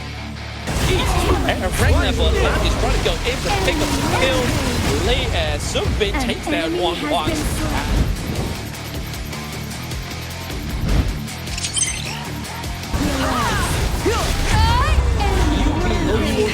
He's still alive.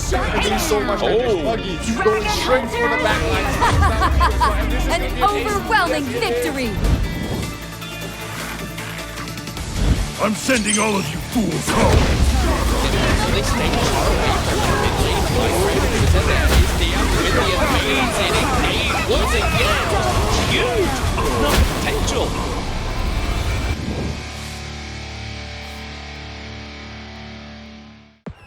Eastern Region's Chamber of Commerce sale. Take a look.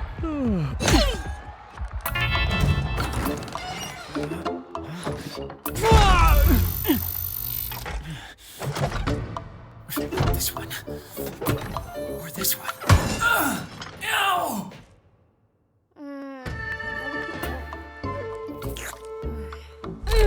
What a dumbass. A fluorescent stone!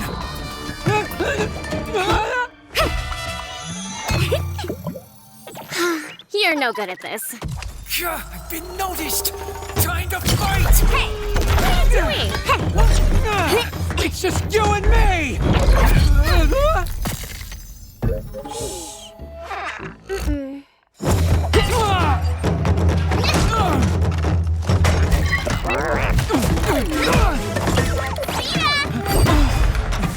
You give that back! That's a pair for me. Again? Your turn.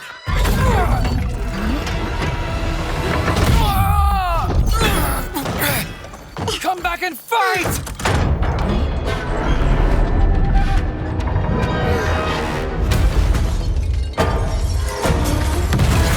It's the kid who stole the ship! Get him! Over there! So you're not with them? Ladies first!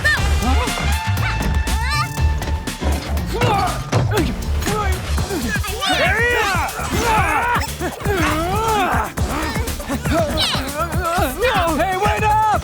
Where's that bomb I got from Mr. Hoopa? Got it! Hey, Nisha, firecracker! A bomb!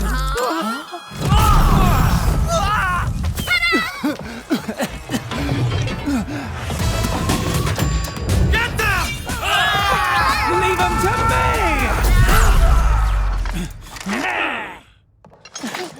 Huh? Get her too! What a pain! Time to end this!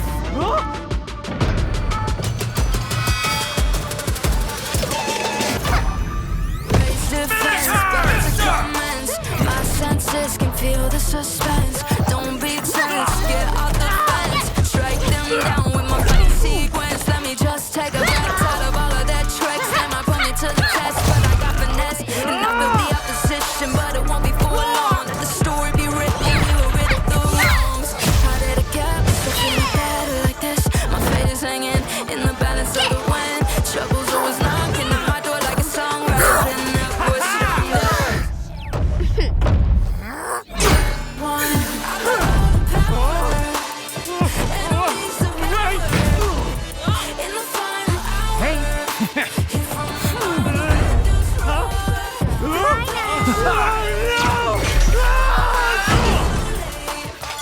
Get away! You idiots!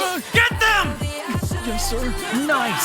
Looks like the safest place turns out to be right under your enemy's nose. Nope, I just got tired of running. The coast is clear now. Let's go. Huh? It's locked. Ah!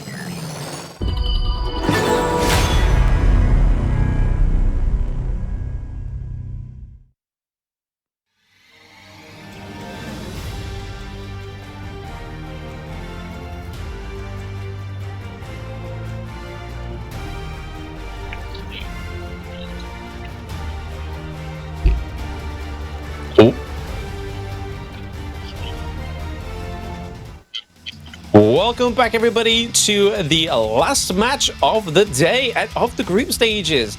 Those new joining at home and at the venue, I am Blam, and with me is Zero, and we're both very much looking forward to this next best of 3. Let's see how this goes. How are you feeling going into this, Zero? It has all come down to this last game in the group stages to decide the outcome of Group A, which is still up for grabs. FUT KAOS, despite having a pretty dominant games towards the group stage, is not able to clinch the top of Group A yet. They still have to play their final game against NRX, and if they lose out to NRX, they might see Besiktas Esports take the #1 seed. So this is a very important game for FUT KAOS to win. Less so for NRX, but they definitely want to take this win as well. Absolutely, and there is no other way to win within the tournament other than with the help of our sponsor, Infinix. So the Infinix GT10 Pro is an 8 to be the most professional choice for gamers who are fighting with kings. All sensory game engine and higher refresh rate immerses you with the purest gaming experience, and we've had the purest experience so far within this tournament. So once again, thanks to our sponsor, Infinix. But yes, let's get into examining this next battle within the Turkish region. We have NRX going against FUT KAOS, and like you said before, FUT KAOS has really been dominating. They only ever gave over 1 round, and it was to beat Besiktas Esports, which again is just still a part of the Turkish region. I was just having a quick little overlook there, and I was really thinking that all the Turkish teams have only really played within the same region, but they haven't actually gone head-to-head at all with the Brazilian regions. It's all been either CIS or the MENA region, and if it's not been that, it's been a Turkish brawlout. So it's really interesting to see how that has come together, to see that we've been having to wait till the knockout stage to potentially see the Turkish teams go against the Brazilian teams, which is something that we've really been looking forward to and really been waiting to see. Yeah, that's just the luck of the draw, right? You've got two Brazilian teams in the same group, so they will be, they will be having a tougher time in the group stage, but come knockout stages, these two teams will not be facing each other in the first 2 rounds. So they get to avoid each other, which is not something they want to, they don't want to face each other early on. So they get that wish for themselves. But let's see if the other groups are able to capitalize on starting off with a better group stage and give the Brazilians something to fight for. Absolutely, and it is all to fight for, and it starts within the band draft. Here we are, FUT KAOS versus NRX, or as in their full name, IWNRX. And looking at these bands, very particular bands, very usual bands that we see with the Dun, the Kaiser, the Chow, and Lamb as well. So still, what is it now? 22 games, 23 games? That poor little lady has not come out to play. But speaking of ladies, we do get Princess Frost coming through on the side of FUT KAOS. Yeah, Princess Frost is just going to be, like we said again and again, the staple of the tournament. If it's open, you're sure one of these two teams will definitely look to pick it up. Just way too strong in its position, in what it can provide for the team fights, and FUT KAOS gets their hand on that strong hero. NRX does have the Zhang Fei for themselves, another highly contested support hero, and also this time picking up their mid laner very early on. That's going to be the Xiao Qiao.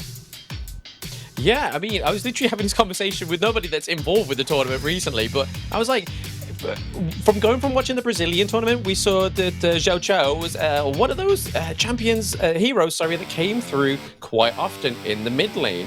And then all of a sudden, we saw it one day in the Season 1 Invitational, and it's taken all this time as well, not only to get that, but to get Butterfly pick as well. Finally. Oh, it is heated up within the group stage now, and what a time. Butterfly comes through, as well as Dolia and Charlotte. What a current matchup so far. I am so excited for that Butterfly pick. If you guys have not watched any game during the group stage and you're only tuning in for this game, you are in for a treat, because Butterfly is one of those most flashiest heroes you can think of. It can, when the Butterfly gets a kill, all his skills are refreshed. So if on an aggressive enough team with enough damage, you're going to see this Butterfly jump again and again and again, getting kills left, right, and center. And with the Xiao Qiao being picked up here from the side of NRX, they definitely have that damage. Now they just need a little bit more lockdown to allow this Butterfly to really cocoon into a Butterfly.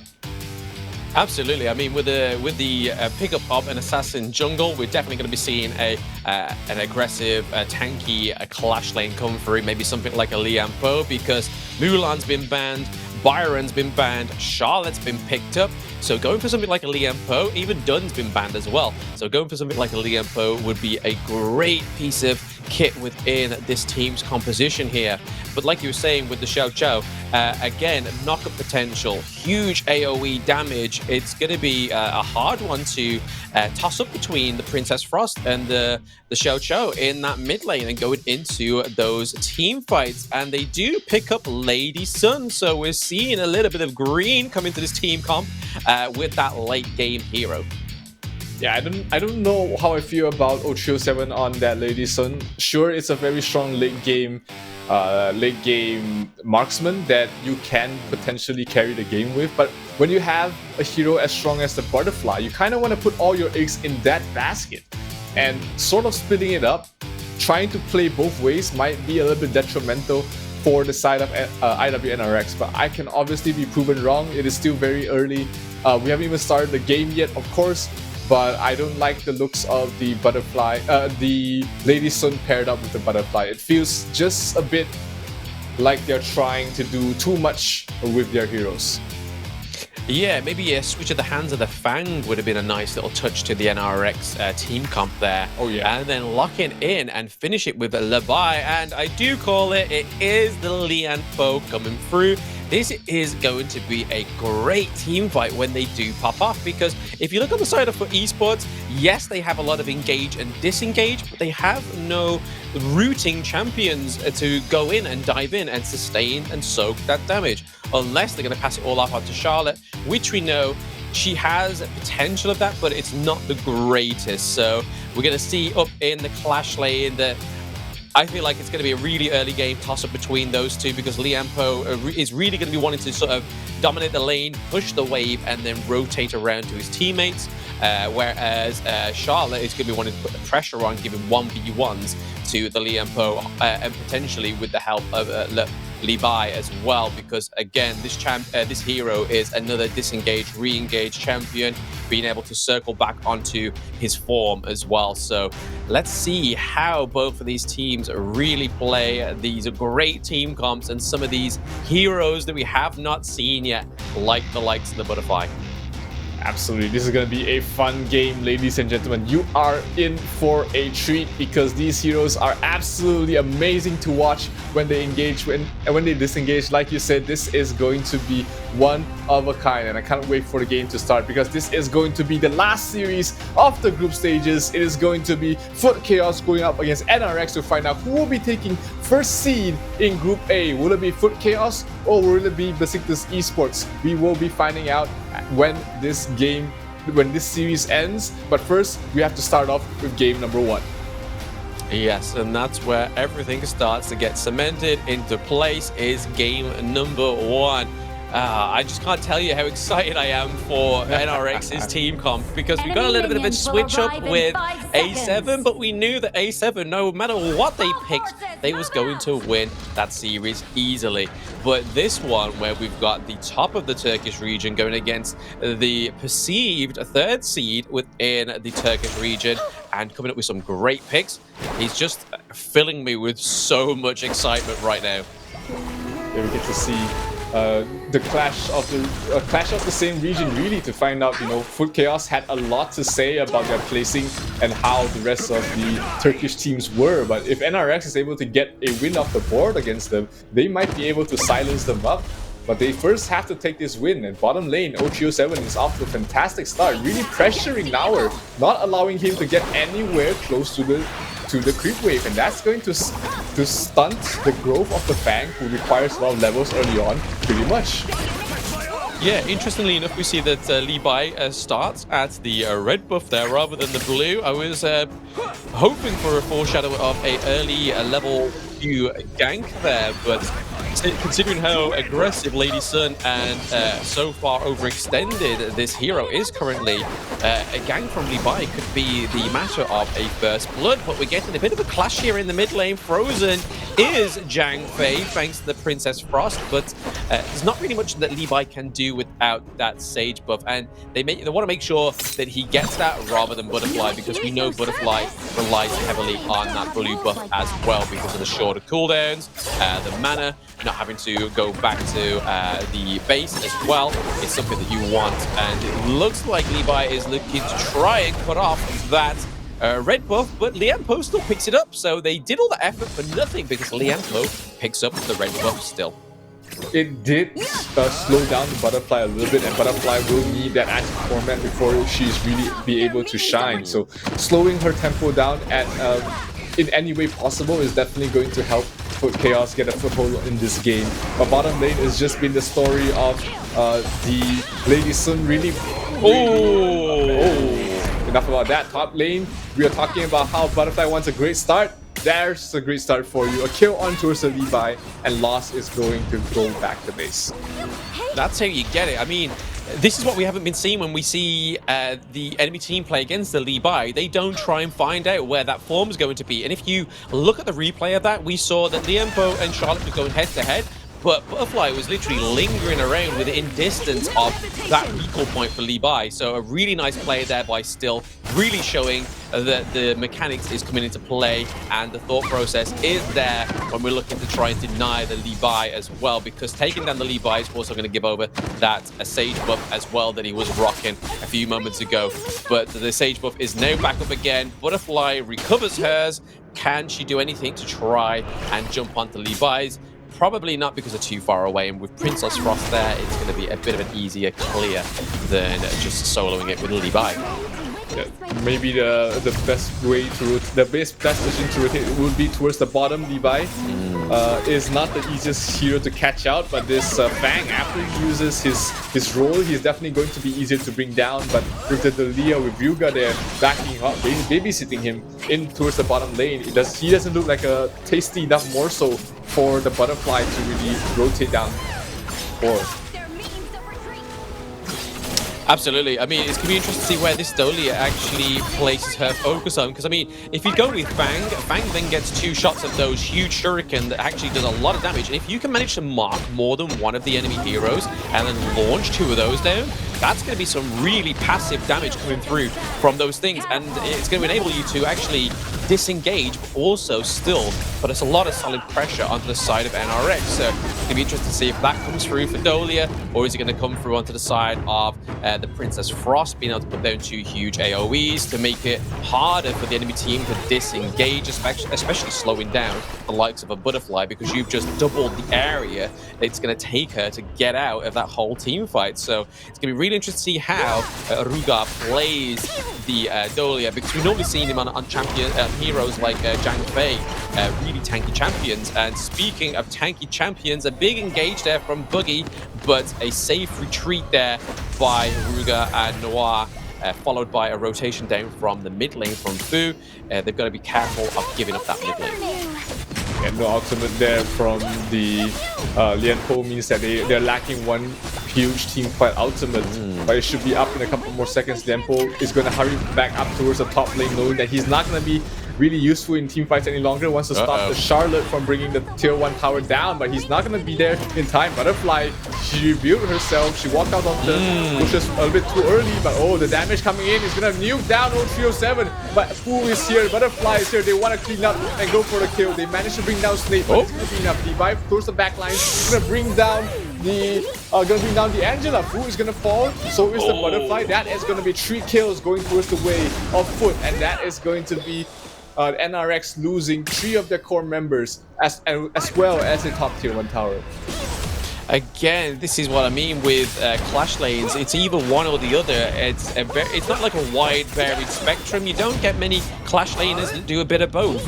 But it's either you're full macro and you don't really participate in these team fights because you know that you have the utility and the nuke damage from the likes of the Princess Frost, and you have Fang there as well. And once you've got that foot in within that and already dealing that huge amount of nuke damage, you then have Levi to try and clear up and take down and get some sort of gank onto the squishier champions that are trying to run away. So we didn't see the best performance there from the Butterfly in the farm lane, being easily picked up by Fang. Fang's doing damage over time.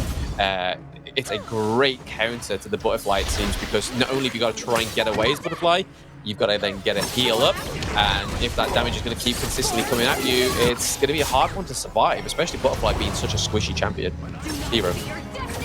Yeah, and that also, the whole movements towards the mid lane also allows FUT KAOS to be able to get the Shadow Overlord, allowing them to push out the side waves as well. Butterfly needs a little bit more time. He's not at maximum potential yet, still trying to take the fight on towards Void.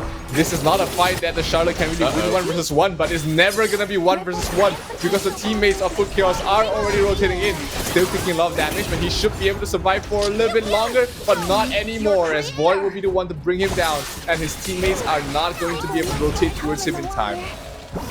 Yeah, there's been a bit of a loss of tempo here for NRX. There's the loss of those side turrets has really upset the confidence that they had going out of the draft phase into this one. Cho getting taken down once again by Fang. Fang is really showing the true potential of this marksman pick in the farm lane. We've been quite understated, but when it comes through, it is a shockwave of damage for your team. And here we are seeing it. FUT KAOS already at the high ground, 7 minutes in, looking to take down NRX Boogie as well with the Levi pick. Trying to do as much damage, but Boogie is on the run. But then comes in Charlotte, Void taking the kill onto Boogie, but still taking the kill onto Void. A little bit of a chain reaction in terms of kills there, but you've just lost the entire of your farm lane. Yeah, really tough situation right now for NRX. They are 5,000 behind as well as just losing that tier 3 so quickly, and also right now the blue Sage Golem going towards the way of loss as well. That's going to allow the Levi to play even more aggressively, and they are going to respond to that by getting the Shadow Tyrant, allowing them to get a bit more damage and just pressuring NRX consistently across the map.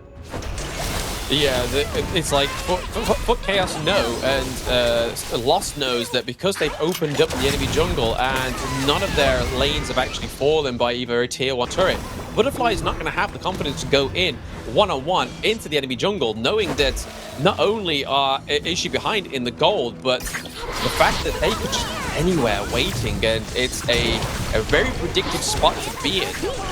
We saw the turret go down there, a little bit of lag on my side. Unfortunately, I didn't see the turret takedown, but it is gone down by Fang. There's a little bit of a rotation going on now. Levi going in as well, looking to try and take out Still before he's able to take out the team. So Levi taking down Butterfly currently. And what is going on?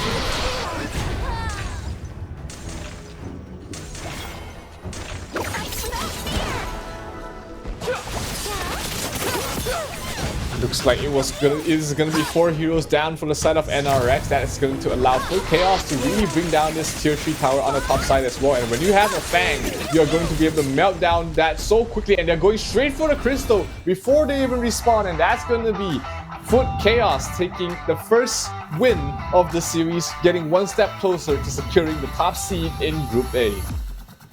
Absolutely. We honestly thought with that draft that there was going to be a little bit of an issue there for FUT KAOS, but it was definitely a dicey pick picking up the Butterfly, because FUT KAOS really upset that tempo and performance of the whole of NRX by taking those side lanes straight away.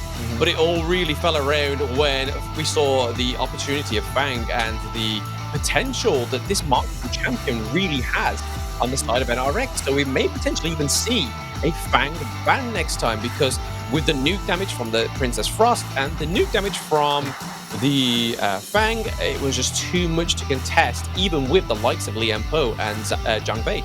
There's a saying in the Chinese servers: if you want a late game marksman, you pick Huang Zhong. If you want an aggressive marksman, you pick Diren Jie. If you want a marksman that can do everything for you and also go to the jungle, you pick up the Fang. And now we're on the Fang in this game, absolutely going nuts here. 4-0-7, and he is definitely one of the reasons why FUT KAOS was able to just up the tempo and take this win very convincingly.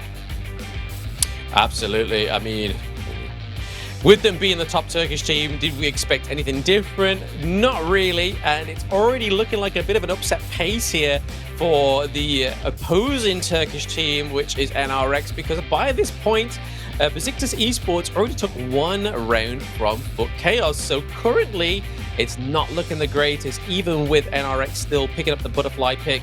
I feel like this has probably been the best display of a Levi pick that we've seen within the tournament yet. So a really great pick there. We honestly had a little glimmer of hope for Still when we saw him stalk Lost in that form. But unfortunately, we never really got to see that play happen again, because just the pure damage from Frost and Fang, it was just too good, and paired with the Dolia, maybe that was the mistake. Yeah, it was just way too hard to play that game after the mid-game stage. And here we have the MVP for game number 1. It's going to be Snake on the Princess Frost. Yesterday, we've seen him get the MVP on the Gun and Mo, so showcasing his versatility here with all the mid lane heroes. Absolutely. But once again, it seems to be a little bit of a coincidence that these Frost players, these Princess Frost players, are getting the MVP. We got double the Frost MVP on the side of VKS, and now we see FUT Snake picking up the Frost, and it worked very, very well, especially accompanying Fang's damage and damage over time as well. And they didn't even have a tank. There was just sort of like, we don't need a tank. We've got Levi. He can bait. He can bring them in, we can stop them, and Fang can just dish out the damage. Yeah, the best crowd control is death, as some people say, and did they deliver death? Snape lost as well as Nauer just dealt so much damage to the rest of the teammates of NRX that they couldn't really fight back, and that allowed FUT KAOS, despite a more unorthodox lineup, to be able to take the victory here very convincingly. Within 10 minutes is the timer for this game, and my oh my, did they really just put their foot to the gas. Absolutely. I mean, they used the Fang ultimate in more ways than one, like we saw towards there. They used it as a denying mechanic because we saw that Xiao Xiao was trying to get from base to try and clear up the minions, but no, that spinning shuriken was just sort of like, if you come through here, lady, you're going to get messed up, unfortunately for you. But fortunately for us, your crystal has been taken down, and the Fang pick was true and tested there for another great pick there that we don't normally see. The Fang farm lane pick hasn't been coming through quite that often throughout the Season 1 Invitational. Yeah, it's sort of been gotten a little bit in the with the likes of Huang Zhong as well as Dion Jie really taking the spotlight. Arlie, of course, has always been the top pick for the marksman role, so it's nice to see another strong marksman being given the spotlight. I really want to see a team play by Shouye sometime in maybe the knockout stages, because it's another one of those very flashy marksmen that we don't really see every day. One of my favorites back then during some years ago when he was really overtuned. Right now he's more in a more balanced state, but still a very fun hero to watch and play as well. Absolutely. I mean, it's just like the equivalent of Jing, but in the farm lane, because he's such a high risk, high reward champion. But he does have also some great utility within his kit, because he has those mines that he can put down to use his vision to give very vital intel. Those mines also do have a function as well. And then with his ultimate, he's able to bounce back. So he does have a disengage. So like you say, it'd be really nice to see some playmate potential from that hero. But once again, Fang just flying under the radar, because currently he's sitting at a 33.3% win rate by only being picked 3 times. But now obviously that's 2 out of 4. So he's now automatically being elevated up to a 50% win rate, and he's only ever been banned once. So teams aren't even looking for this furry little fella. They just think no one's going to pick him. But then when they do pick him, FUT KAOS show that he has a huge damage potential. So it's to the detriment of the teams that completely underestimate Fang as a hero. Absolutely, yeah. And I don't think NRX will make that mistake for game number 2, because right now they are still fighting to get to a better seed in their groups. FUT KAOS, of course, trying to lock down that number 1 seed so that they are able to select their opponents for the knockout stages. So both these teams will be giving it their all to perform in the in this particular series. Of course, it's not over yet. There's still room for both these teams to be able to come back from. But it begs the question: is it looking like, you know, FUT KAOS is just outperforming their opponents, or is it just a minor mistake that it is very simple to be rectified from the side of NRX? Yeah, I mean, it could be a potential of both, because if I recall correctly, I don't really remember that Lian Po being a big pick for NRX's Clash laner. So maybe that was the deciding pick, having an inexperienced pick on an experienced player. We didn't see much macro from the Lian Po, so maybe at the detriment of thinking this will be a great team fight potential, it's really cost them that lane. And that was the one thing that really opened them up as well, and then was just like a knock-on effect to everything else, is that the Clash lane was completely just disregarded, and then everything else just fell away at the side, because Fang was able to farm up and get more kills because there was more heroes in his lane that he could just rip through. Princess Frost was completely dominating that mid lane because of the wave clear that she has. So everybody was sort of like surrounded around the Fang, as well as Dolia was always there as well, offering some more ults to Fang also. So I think there's a lot of focus around the farm lane hero, Fang, being the staple pick for FUT KAOS, and it really seems that way. But we will be getting into Game 2 soon, straight after this short break. So don't go anywhere. See you soon.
Welcome back to day 4, game 3 of the FUT KAOS versus NRX.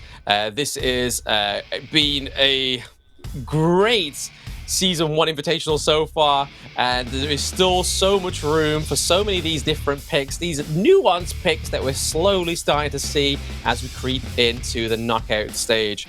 But those new joining at home and in the venue, my name is Blam, and with me as always is Zero. How are we feeling going into this next game? I think it's not over yet for IW and NRX. They've shown that they can play against the top dogs in Turkey, and the first game might have been just a little mistake. You know, like you said, you know, that seems to have been the theme of the entire entire day 4 so far. Is that the clash lane has too much to focus on, that they try and do you know, both the macro play as well as being able to join in those team fights. And when you're trying to do too much, sometimes you're just not able to do what you're supposed to do. And that was what happened here in this game. Maybe we can see IW and NRX try and make up for that in game number 2. Absolutely. Snape giving us a love out there on broadcast. Thank you, sir. But yeah, the clash lane is by no means a binary role. There is so much to be done within the clash lane, and I think that comes as sort of like a misconception, because you're so far away from everybody else. You are literally on the other side of the map. You have nobody buddying with you. It's just 1v1. Sometimes you'll see your jungle come through, give you an occasional howdy, and then go away and steal some of your farm just to keep him going within the tempo. But then if your tempo is not matched to that, unfortunately, the enemy clash lane is going to pick up on that, sniff it like a hound, and completely tear into it as well. But speaking of tearing into it, let's get straight into the draft bans here. And there's already a little bit of a difference going on right now. Yeah, this time we see double jungle bans here from the side of IW and NRX. The Lamb as well as the Levi being taken out as their first 2 bans, while FUT KAOS is just going to stick to the tried and true. We ban out the Da Qiao, we ban out the Princess Frost, and then we go from there.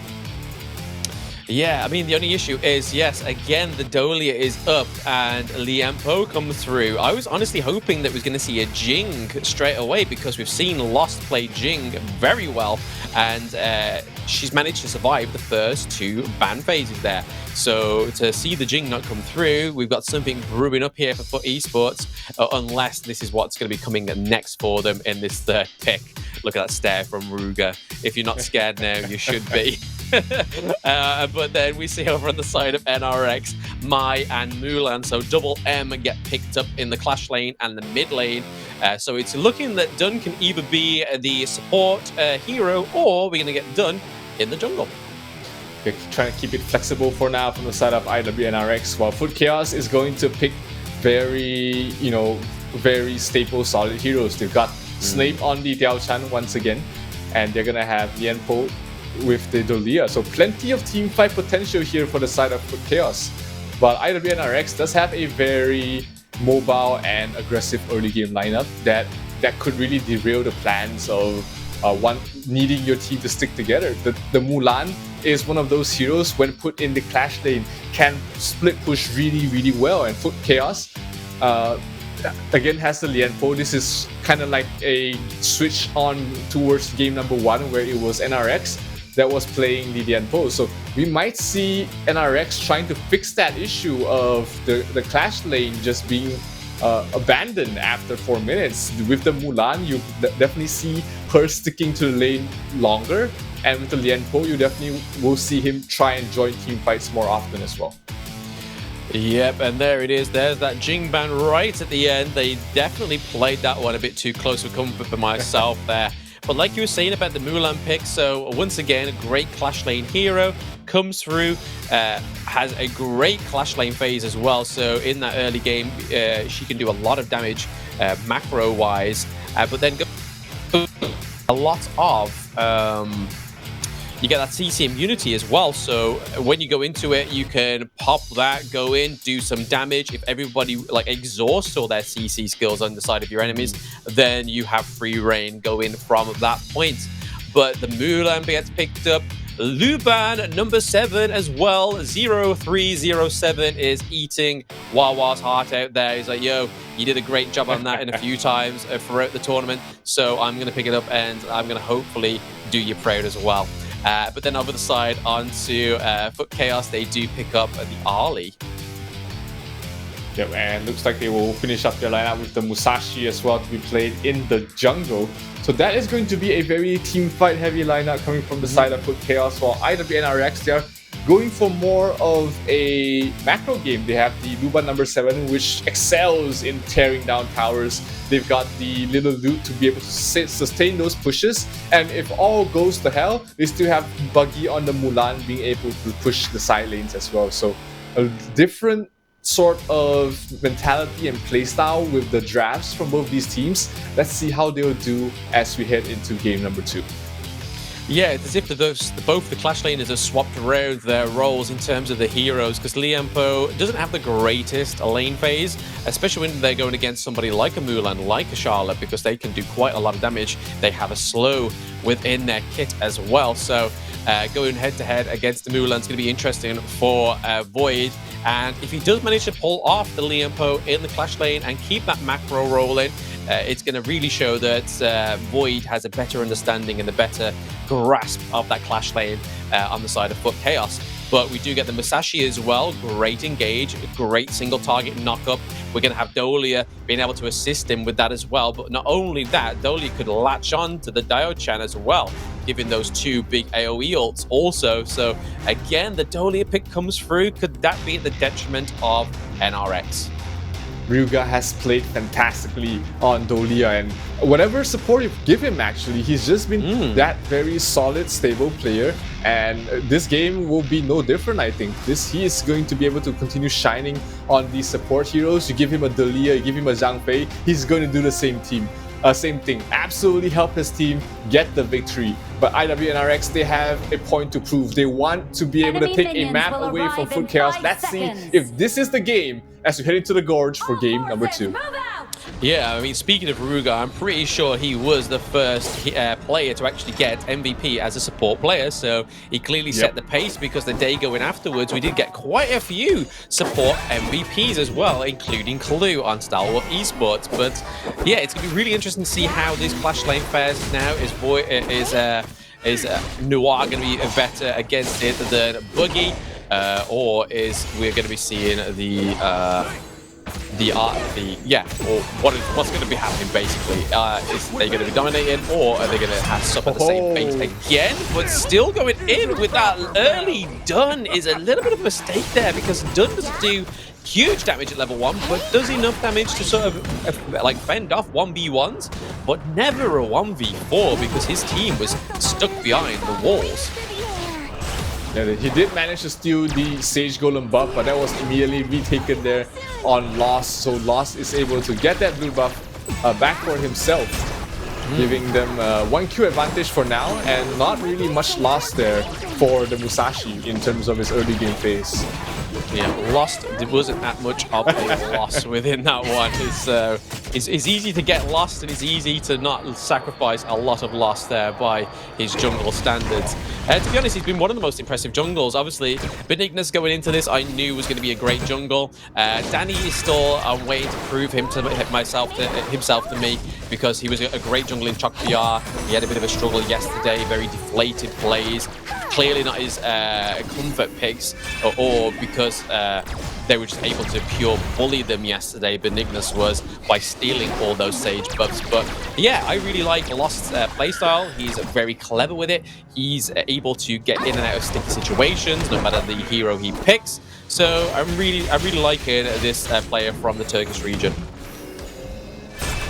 Okay, let's see if he's able to prove himself to you this game, as he is going to be playing into a very heavy, single target heavy lineup, while he has that team fight backup from the Lianpo as well as the Diao-chan towards the mid lane. And we do still see much of a stalemate early game, as not many kills being traded around. Net worth is pretty much even at this point. Lianpo has been rotating rotating a bit, but the Mulan has just been staying in the top lane and making sure that she gets her farm heading towards the mid game. Yeah, we've been seeing this quite often. The Clash lane's been treated as the mid lane kind of playstyle where they'll clear their lanes and then some Clash laners will just completely go like completely to the farm lane, which for a mid laner, it's a lot easier because you've got the same distance to your Clash than you have to your farm lane. But if you're a Clash lane that's just wiped out all your minions, by the time you've got down to the Clash lane, you are pretty much back at the standstill point. And if your enemy Clash lane is there, you're already at a loss. But the one thing I've already seen that I've not seen a lot of people actually make use of is the teleportation. Yeah, that. I think the teleportation is not in this tournament patch. Oh, so really? They don't have that global presence, which we would have definitely seen some teams use that. As NRX trying to invade the jungle once again, walks into the Lianpo, does fool. But this is going to be the done in a bad position, but he gets healed up there by the little dude. That is the strength of that support, being able to get you out of sticky situations and be able to heal up to full. Without the anti-heal, you're not going to be able to sustain, to stop that sustain from coming through. And NRX, because of that, will be able to walk away with their life. Absolutely, we're seeing Mulan completely go hard on that turret up in the Clash lane. They do, FUT Esports do, however, pick up the Tyrant as well. Not quite getting the Clash lane turret. Lianpo on the rotation here, but Ali taking down the Luben, unfortunately for 0-3-0-7. He gets taken down in that farm lane, and Fu comes through for the rotation to try and stop this takedown of the farm lane turret, because it could be a turret trade-off from the Clash lane to the farm lane. And to be honest, I think I'm a little bit more scared of Dolia being able to be freed up and go around to these other lanes and help the Musashi, maybe even stick on to Musashi to enable those double ultimates. But so far, one turret over to FUT KAOS, 2 kills over as well, and they're currently up by 1k in the gold. Not an insurmountable lead at the moment from the side of FUT KAOS. IW and NRX definitely can find their ways back into this. They just have to buy a bit more time for this Luban number 7 to come online. He's only completed his 1 item. He needs 2 more items before he's really effective in his fights. But Luban, being as strong as he is able to at least provide some form of damage if he decides to join in these early game fights, as we do see him try to go for now. Yeah, absolutely. There's a lot going on in this mid lane, because even if you lose your side lanes, keeping hold of that mid lane still is the last bastion for you in terms of losing all those fruitful jungle camps. But Mulan overextended there. We do get that CC immunity, so Musashi's having to wait till that comes off again, forced away with the skill by basically saying, if you go into this area of effect, you are going to take some serious damage. So luckily for Buggy up in the Clash lane, they managed to survive there, but still goes in onto Noir, who is up there as well. Musashi is close by to the Lianpo. Are they going to try and do a crucial theft in the Overlord camp here, or are they just going to give it over to NRX? And they do. Evening things out in terms of the map objectives. IW NRX doing a great job here, keeping this game close. They're not really letting NRX, not letting FUT KAOS run away with the game at the moment. They're keeping things even, allowing their cores to get their core items up. Mulan's almost already completed his Axe of Torment and will be making his way for his next item really soon. And Luban number 7 as well, getting really close to his critical. Yeah, it's making sure that they limit the Luban's farm here as well, obviously being a late game hero. But I think the thing that really helps with NRX is not only just the Mulan pick and the freeing up of the macro and the effectiveness within these lanes, but having Dun being able to go in and paired up with the Little Loot, he can go in, lose a lot of health, and then Little Loot can come in as an aid and come through. But no, yeah, the teleport is working, so I saw Musashi use it, so that's the first time I've actually seen the teleport being used from observation-wise, because Musashi was literally right up there and then got down to that bot lane turret, so I'm a bit confused why people haven't been using it. Sometimes it just slips your mind that, you know, you have a quick way, especially if you're new to Honor of Kings, these little map mechanics you might not be aware of. And but for the side of NRX, they're definitely aware of this jungle invade coming from the side of FUT KAOS, they will be able to stop it before they are able to get anything else from the map. Still and Buggy trying to hold on to that top tier 1 tower. And FUT KAOS is doing a great job. Just everyone's using the teleportation now that I've said it. It's like, have they got like a link into me? Am I a hive mind right now? But I mean, yeah, it's a great piece of mechanics. I don't know why people who have a slow clash lane or want to really go and help their farm lane use it. I mean, yes, you have to use it sparingly, but I feel like that's a great thing to use. But here we go, CC immunity from Boogie. Boogie actually taken a 3v1 there, but still comes in to try and alleviate that pressure, and then Boogie getting the kill onto Diachan, which brings a kill onto the board for NRX. Still was just so tanky there. Pretty much 1 versus 3 the whole fight with a little bit of help from the Mulan. And he was able to assist in NRX getting their first kill on the board. Good heals coming from the Taiyan, able to heal up the Mai Shiranui, who was in a terrible position, but now he's already back to full. And this could be a good push here for the mid lane turret. We have Noir looking pretty low there on the Liam Poe, still going in, but it has the aid of Bobnet on the little loot, and Luban takes down the mid lane turret. NRX are still in this match. They definitely have not given up yet. Luban is reaching his critical point right now. The Blood Reaper is almost complete, and that is when Luban number 7 is the scariest. He's able to deal damage, pure damage, while also sustaining these team fights.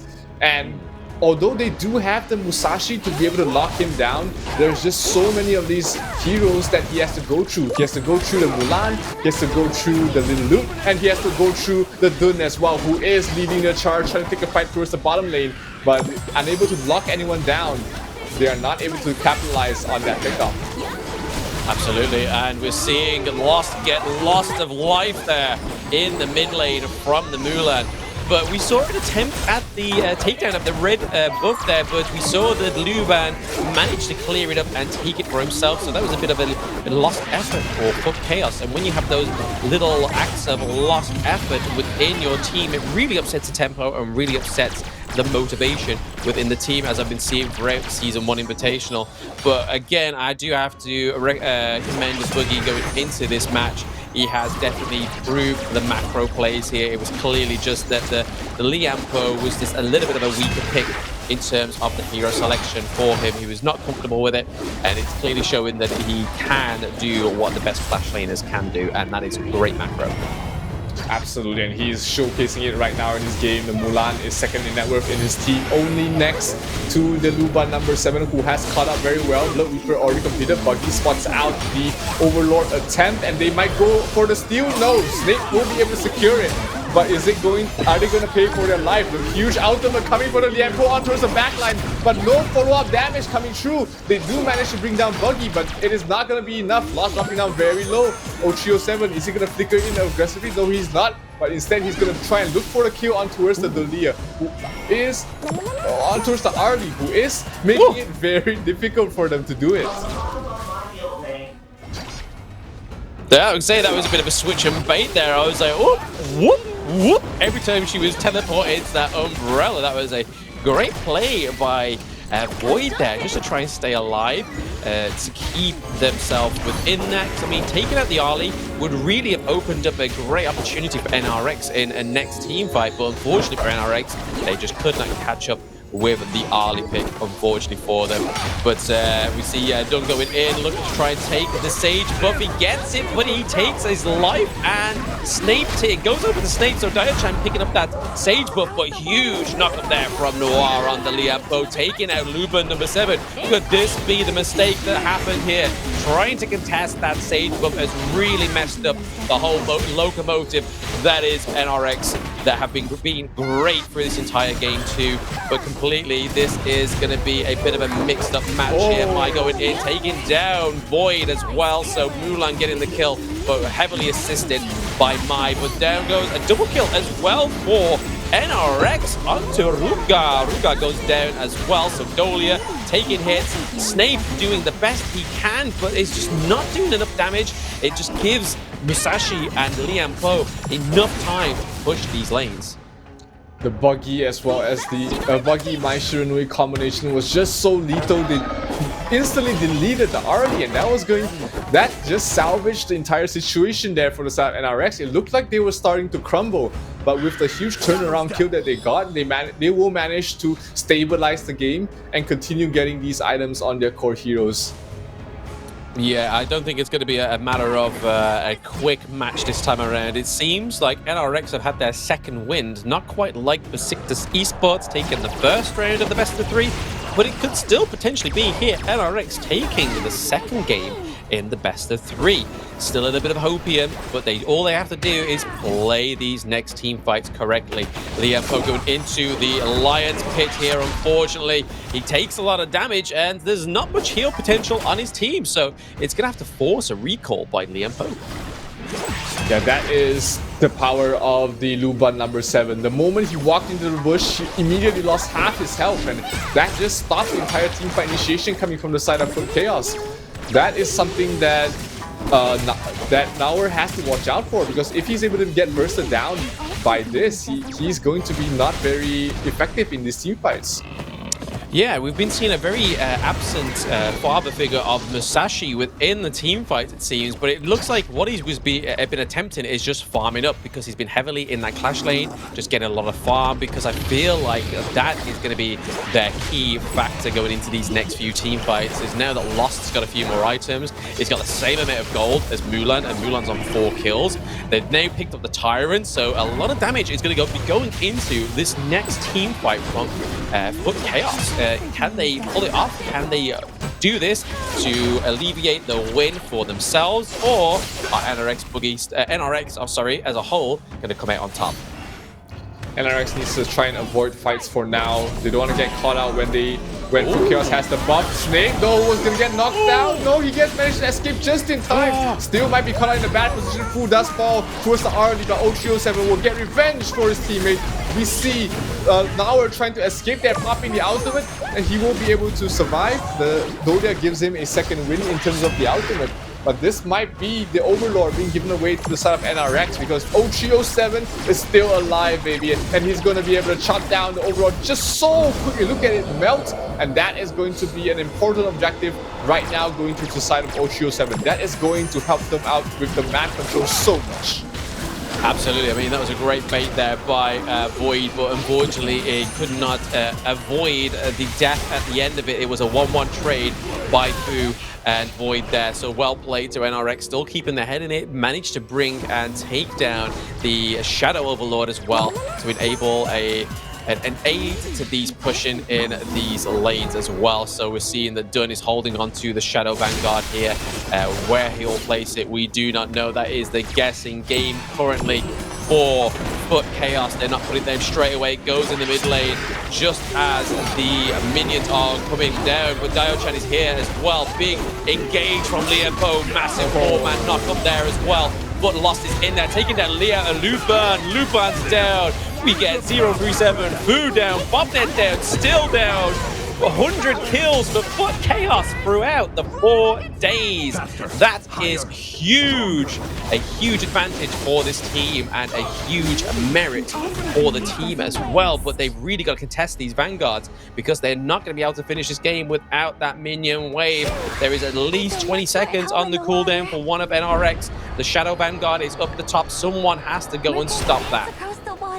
Absolutely beautiful initiation coming from Nauer. The 4-man knockup just set his team for the team wipe, and this might cost them the game as well. They're trying to end the game right now. The minions are just about to reach the crystal. Can they get it in time? Looks like they will. This will be FUT KAOS taking the top seed in Group A after a stellar 2-0 victory.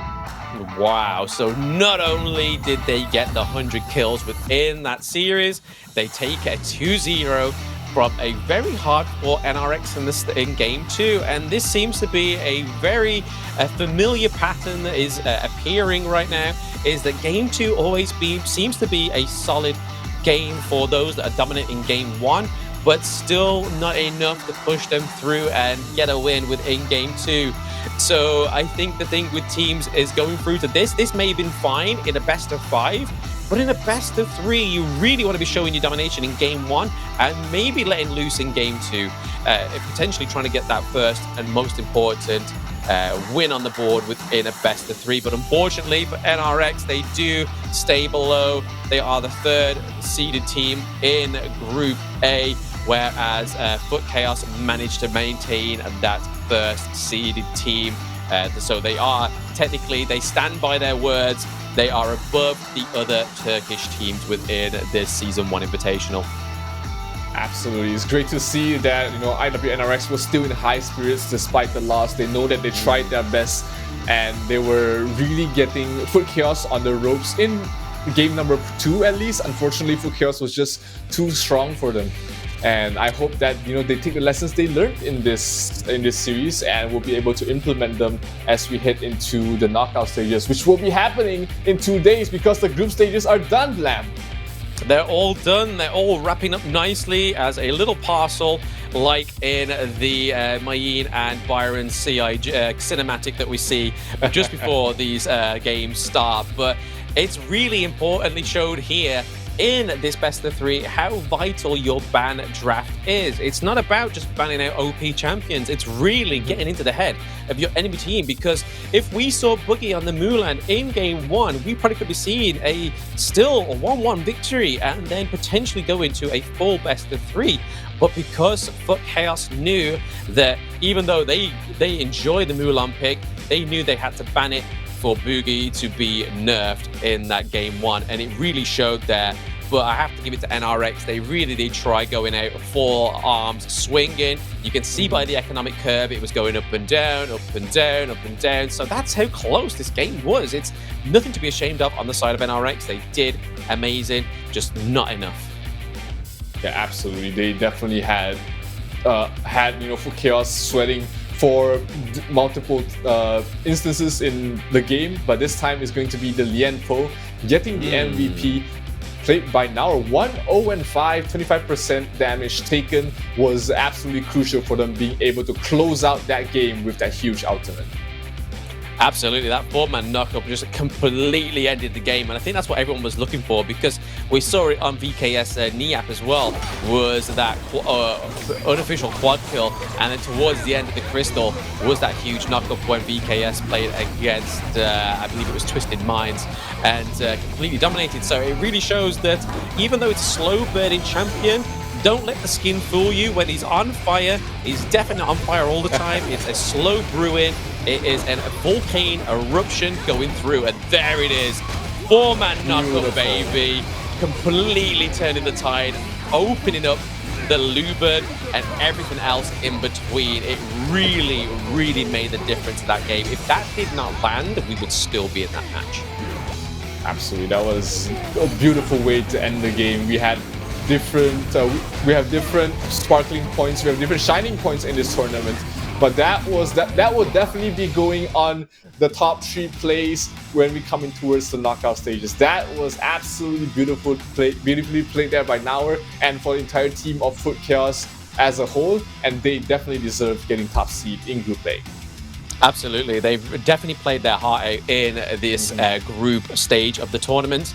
But like we said, this is not the end of it, and it's not the end for any of the teams. They have to endure a 24-hour wait and practice up and bring their best selves to this knockout stage, where hopefully we get to find out who is going to be picked soon, because that's one of my most spine-chilling parts, is just knowing what these 2 top teams are going to pick. Is it going to be the obvious victim, or is it going to be a challenge into the quarterfinals? That's the thing that really keeps me pumped in this knockout stage, just the unknown. Just like everybody else, it's just not knowing what's going to go on. It could be a huge narrative driver, or it could be the complete obvious pick for both of these teams, but we won't be seeing just yet. We still have 24 hours before that one. But what a great way to close out day 4, the last day of the group stages. And nothing better to finish off with the Turkish clash that we started day 1 with. NRX against BGK. Now finish off with NRX versus FUT KAOS. It's just back, it's from start to finish, and it's been amazing. Yep, full circle we've come with this matchups, and that is going to be it for the group stages. We will have our final standings being showed to you guys very soon, but in case you guys, just to give you guys just a quick a summary, Alpha 7 will be taking #1 seed in Group B, while FUT KAOS will be the ones being able to pick their opponents in Group A after defeating IW NRX in the last series. So the stage is set, the groups are done. Now it's down for the teams to decide who they want to face in the first round, because that will also be a part of history to find out who will be winning the Honor of Kings Invitational Season 1. Absolutely, but before all that happens, obviously, we do get to hear from FUT Esports before we do tune out for the day. But this is probably like one of my favorite parts, is just listening to what these winning teams have to say, especially after day one, bigging them up so much, putting them ahead of every other Turkish team, and then coming 4 days afterwards being like, you know what we said back in day one? Yeah, we meaned it, and we proved it. We only lost one round, not quite the perfection of A7, but still, as a new team altogether, FUT Esports managed to claim every victory that they went through in the whole 4 days. So well done to the guys. Can't wait to hear what they have to say. Yep.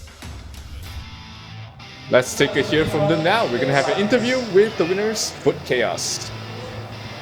Grup aşamasının son karşılaşması iki Türk takımı arasındaydı. Kazanan FUT oldu. Biz de şimdi FUT'tan Snape ile birlikteyiz.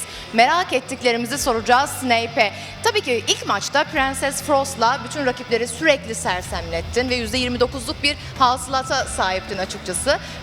Biz bu kahramanla ilgili ipuçlarını merak ediyoruz. Neler anlatırsın bu kahramanla ilgili? In the first game, you immobilized your opponents multiple times in team fights, and then you had a 29% damage participation, damage output. Do you have any tips on this hero for people watching at home who aspire to become better? Bu kahramanla olan ipuçlarım aslında iyi takım arkadaşlarına sahip olmak ve o iyi takım arkadaşlarımla güzel bir sinerjimin olması. Char aslında bireysel anlamda çok fazla şov yapacak veya tek başına etkili olacak bir Char değil. Belli taktiklerle rakibi daha çok Char'ı oynarken, kahramanı oynarken asıl amaç olabildiğince ultimin menzili çok geniş olduğu için rakip kahramanları takım arkadaşlarından uzak tutmak veya onları ikiye ayırmak. Bu da takım arkadaşlarıma avantaj sağlıyor. Taktiklerimden bir tanesi de mesela en çok kullandığımız, birinci maçta da en fazla etki olan taktiklerimizden bir tanesi de kahramanın ultisini rakibin kule altına bırakmak ve rakip kuleyi hiç kill almadan veya fight çıkarmadan almaktı. Çünkü direkt o kulenin etrafını kapatıyoruz ve hiç kill almadan, fight yapmadan kuleyi alabiliyoruz. En etkili taktiklerimizden bir tanesi buydu kahramanla ilgili. So while playing Princess Frost, you have to be aware that it is mostly used as the ultimate is used as a zoning tool, an appealing tool. You have to be careful so that what I usually do the most is that I try to stop the opponents from reaching my teammates. Another tactic that I employ is that I put my ultimate down, which has a really long range, really big range, under the opponent's tower, so that we can get the tower easily without the opponent having a chance to defend it. So yeah, you have to be aware that Princess Frost and her ultimate is primarily a zoning tool and a peeling tool. Snape aslında takım olma vurgusunu çok ciddi bir şekilde yaptın ama ben şunu sormak istiyorum. Grup aşamasında takımınızda en iyi performansı kim gösterdi?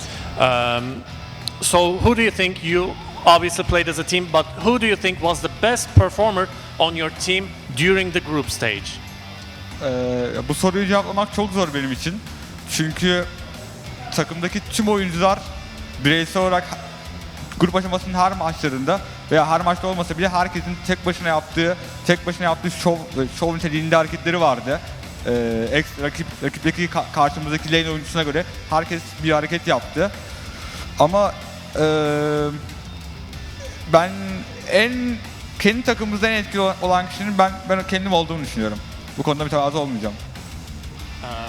So this question is super difficult to answer because everybody had a chance to shine in different moments of the game, depending on their laning opponents. Everybody had the chance to show themselves and shine during games. But overall, if I have to answer the question, I would probably say I was the best performer in the team, and I'm not going to be that humble about it. Biraz da rakipleri konuşalım. Bugün Can röportaj yaptı Vivo Kids Stars'la ve onlar dediler ki A grubunun en güçlü takımı FUT olarak görüyoruz ve onlarla eşleşmek istiyoruz dediler. Ne cevap verirsin? So in the previous interview we had during the state today was with VKS, and they said that they thought you were the strongest team in Group A and they would want to face off against you in the elimination round, in the knockout stage, playoff stage. What would you like to say against that desire? VOK iyi bir takım ve biz de onlarla eşleşmeyi çok isteriz. Eleme aşamasında umarım eşleşebiliriz ve güzel maçlar çıkar. Ama bizim asıl eşleşmek istediğimiz takım Alpha 7. Asıl biz onlarla kapışmak istiyoruz. Ve en çok karşılaşmayı istediğimiz ve en çok da çekişmeli maçların geçeceği maçında Alpha 7'la olacağını düşünüyoruz. Aslında biz Alpha 7'i iple çekiyoruz ama VOK'le de güzel maçlar çıkaracağımıza inanıyoruz. To be honest, we want to face off against, we hope to see Vivocade in playoffs as well. We think they're a strong team and we know that it will be a fun game if we face off against each other. But the team we want to face off against the most is Alpha 7. We have our sights set on them since the beginning and we think that the games will be much more exciting if we face off against Alpha 7.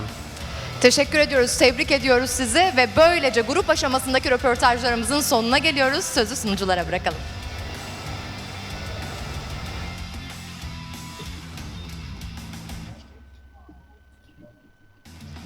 Welcome back, everybody. After that final interview within the group stage, we learned 3 key things from that whole interview.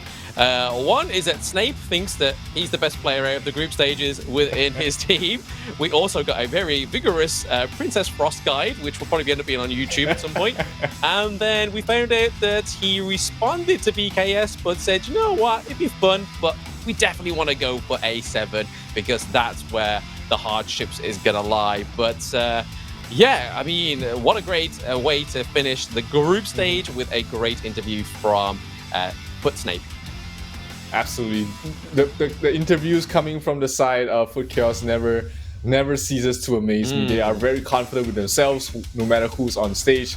And here we have the final standings of the groups. FUT KAOS in top seed for Group A, while Group B we have Alpha 7 without dropping any single map.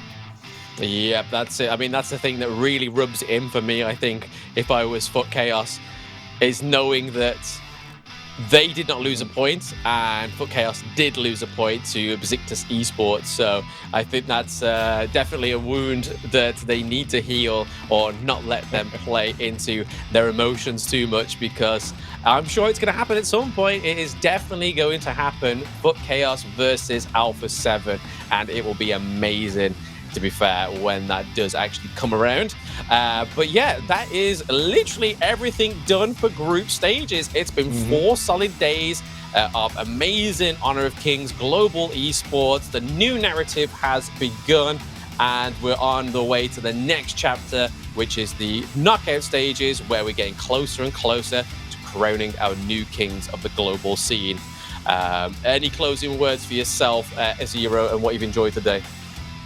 I definitely recommend anyone who missed any games during the group stages to try and catch the highlights, VODs, or even just the entire stream. You can rewatch the entire stream because there's just so much to learn from all these top players. And if you want to pick up Honor of Kings, this is the best place to begin. You've got basically 101s on how to play any sort of heroes you watch on stream, and these players are definitely one of the best in the world at the moment. So make sure you rewatch those streams if you missed any games, because there is just way too much that you can learn from this to just give up at the moment. Absolutely. It's been an amazing experience so far for both, I'm sure for yourself and me. We've been really enjoying it. We can't wait to come back and bring you the knockout stages. But this is it for the group stage. We will see you in 24 hours time on the 7th of March, where the knockout stages start. I have been Blam with my co-host. I have to thank you very much, Zero, for being a great co-host so far. And we will see you all on the 7th of March. Take it easy.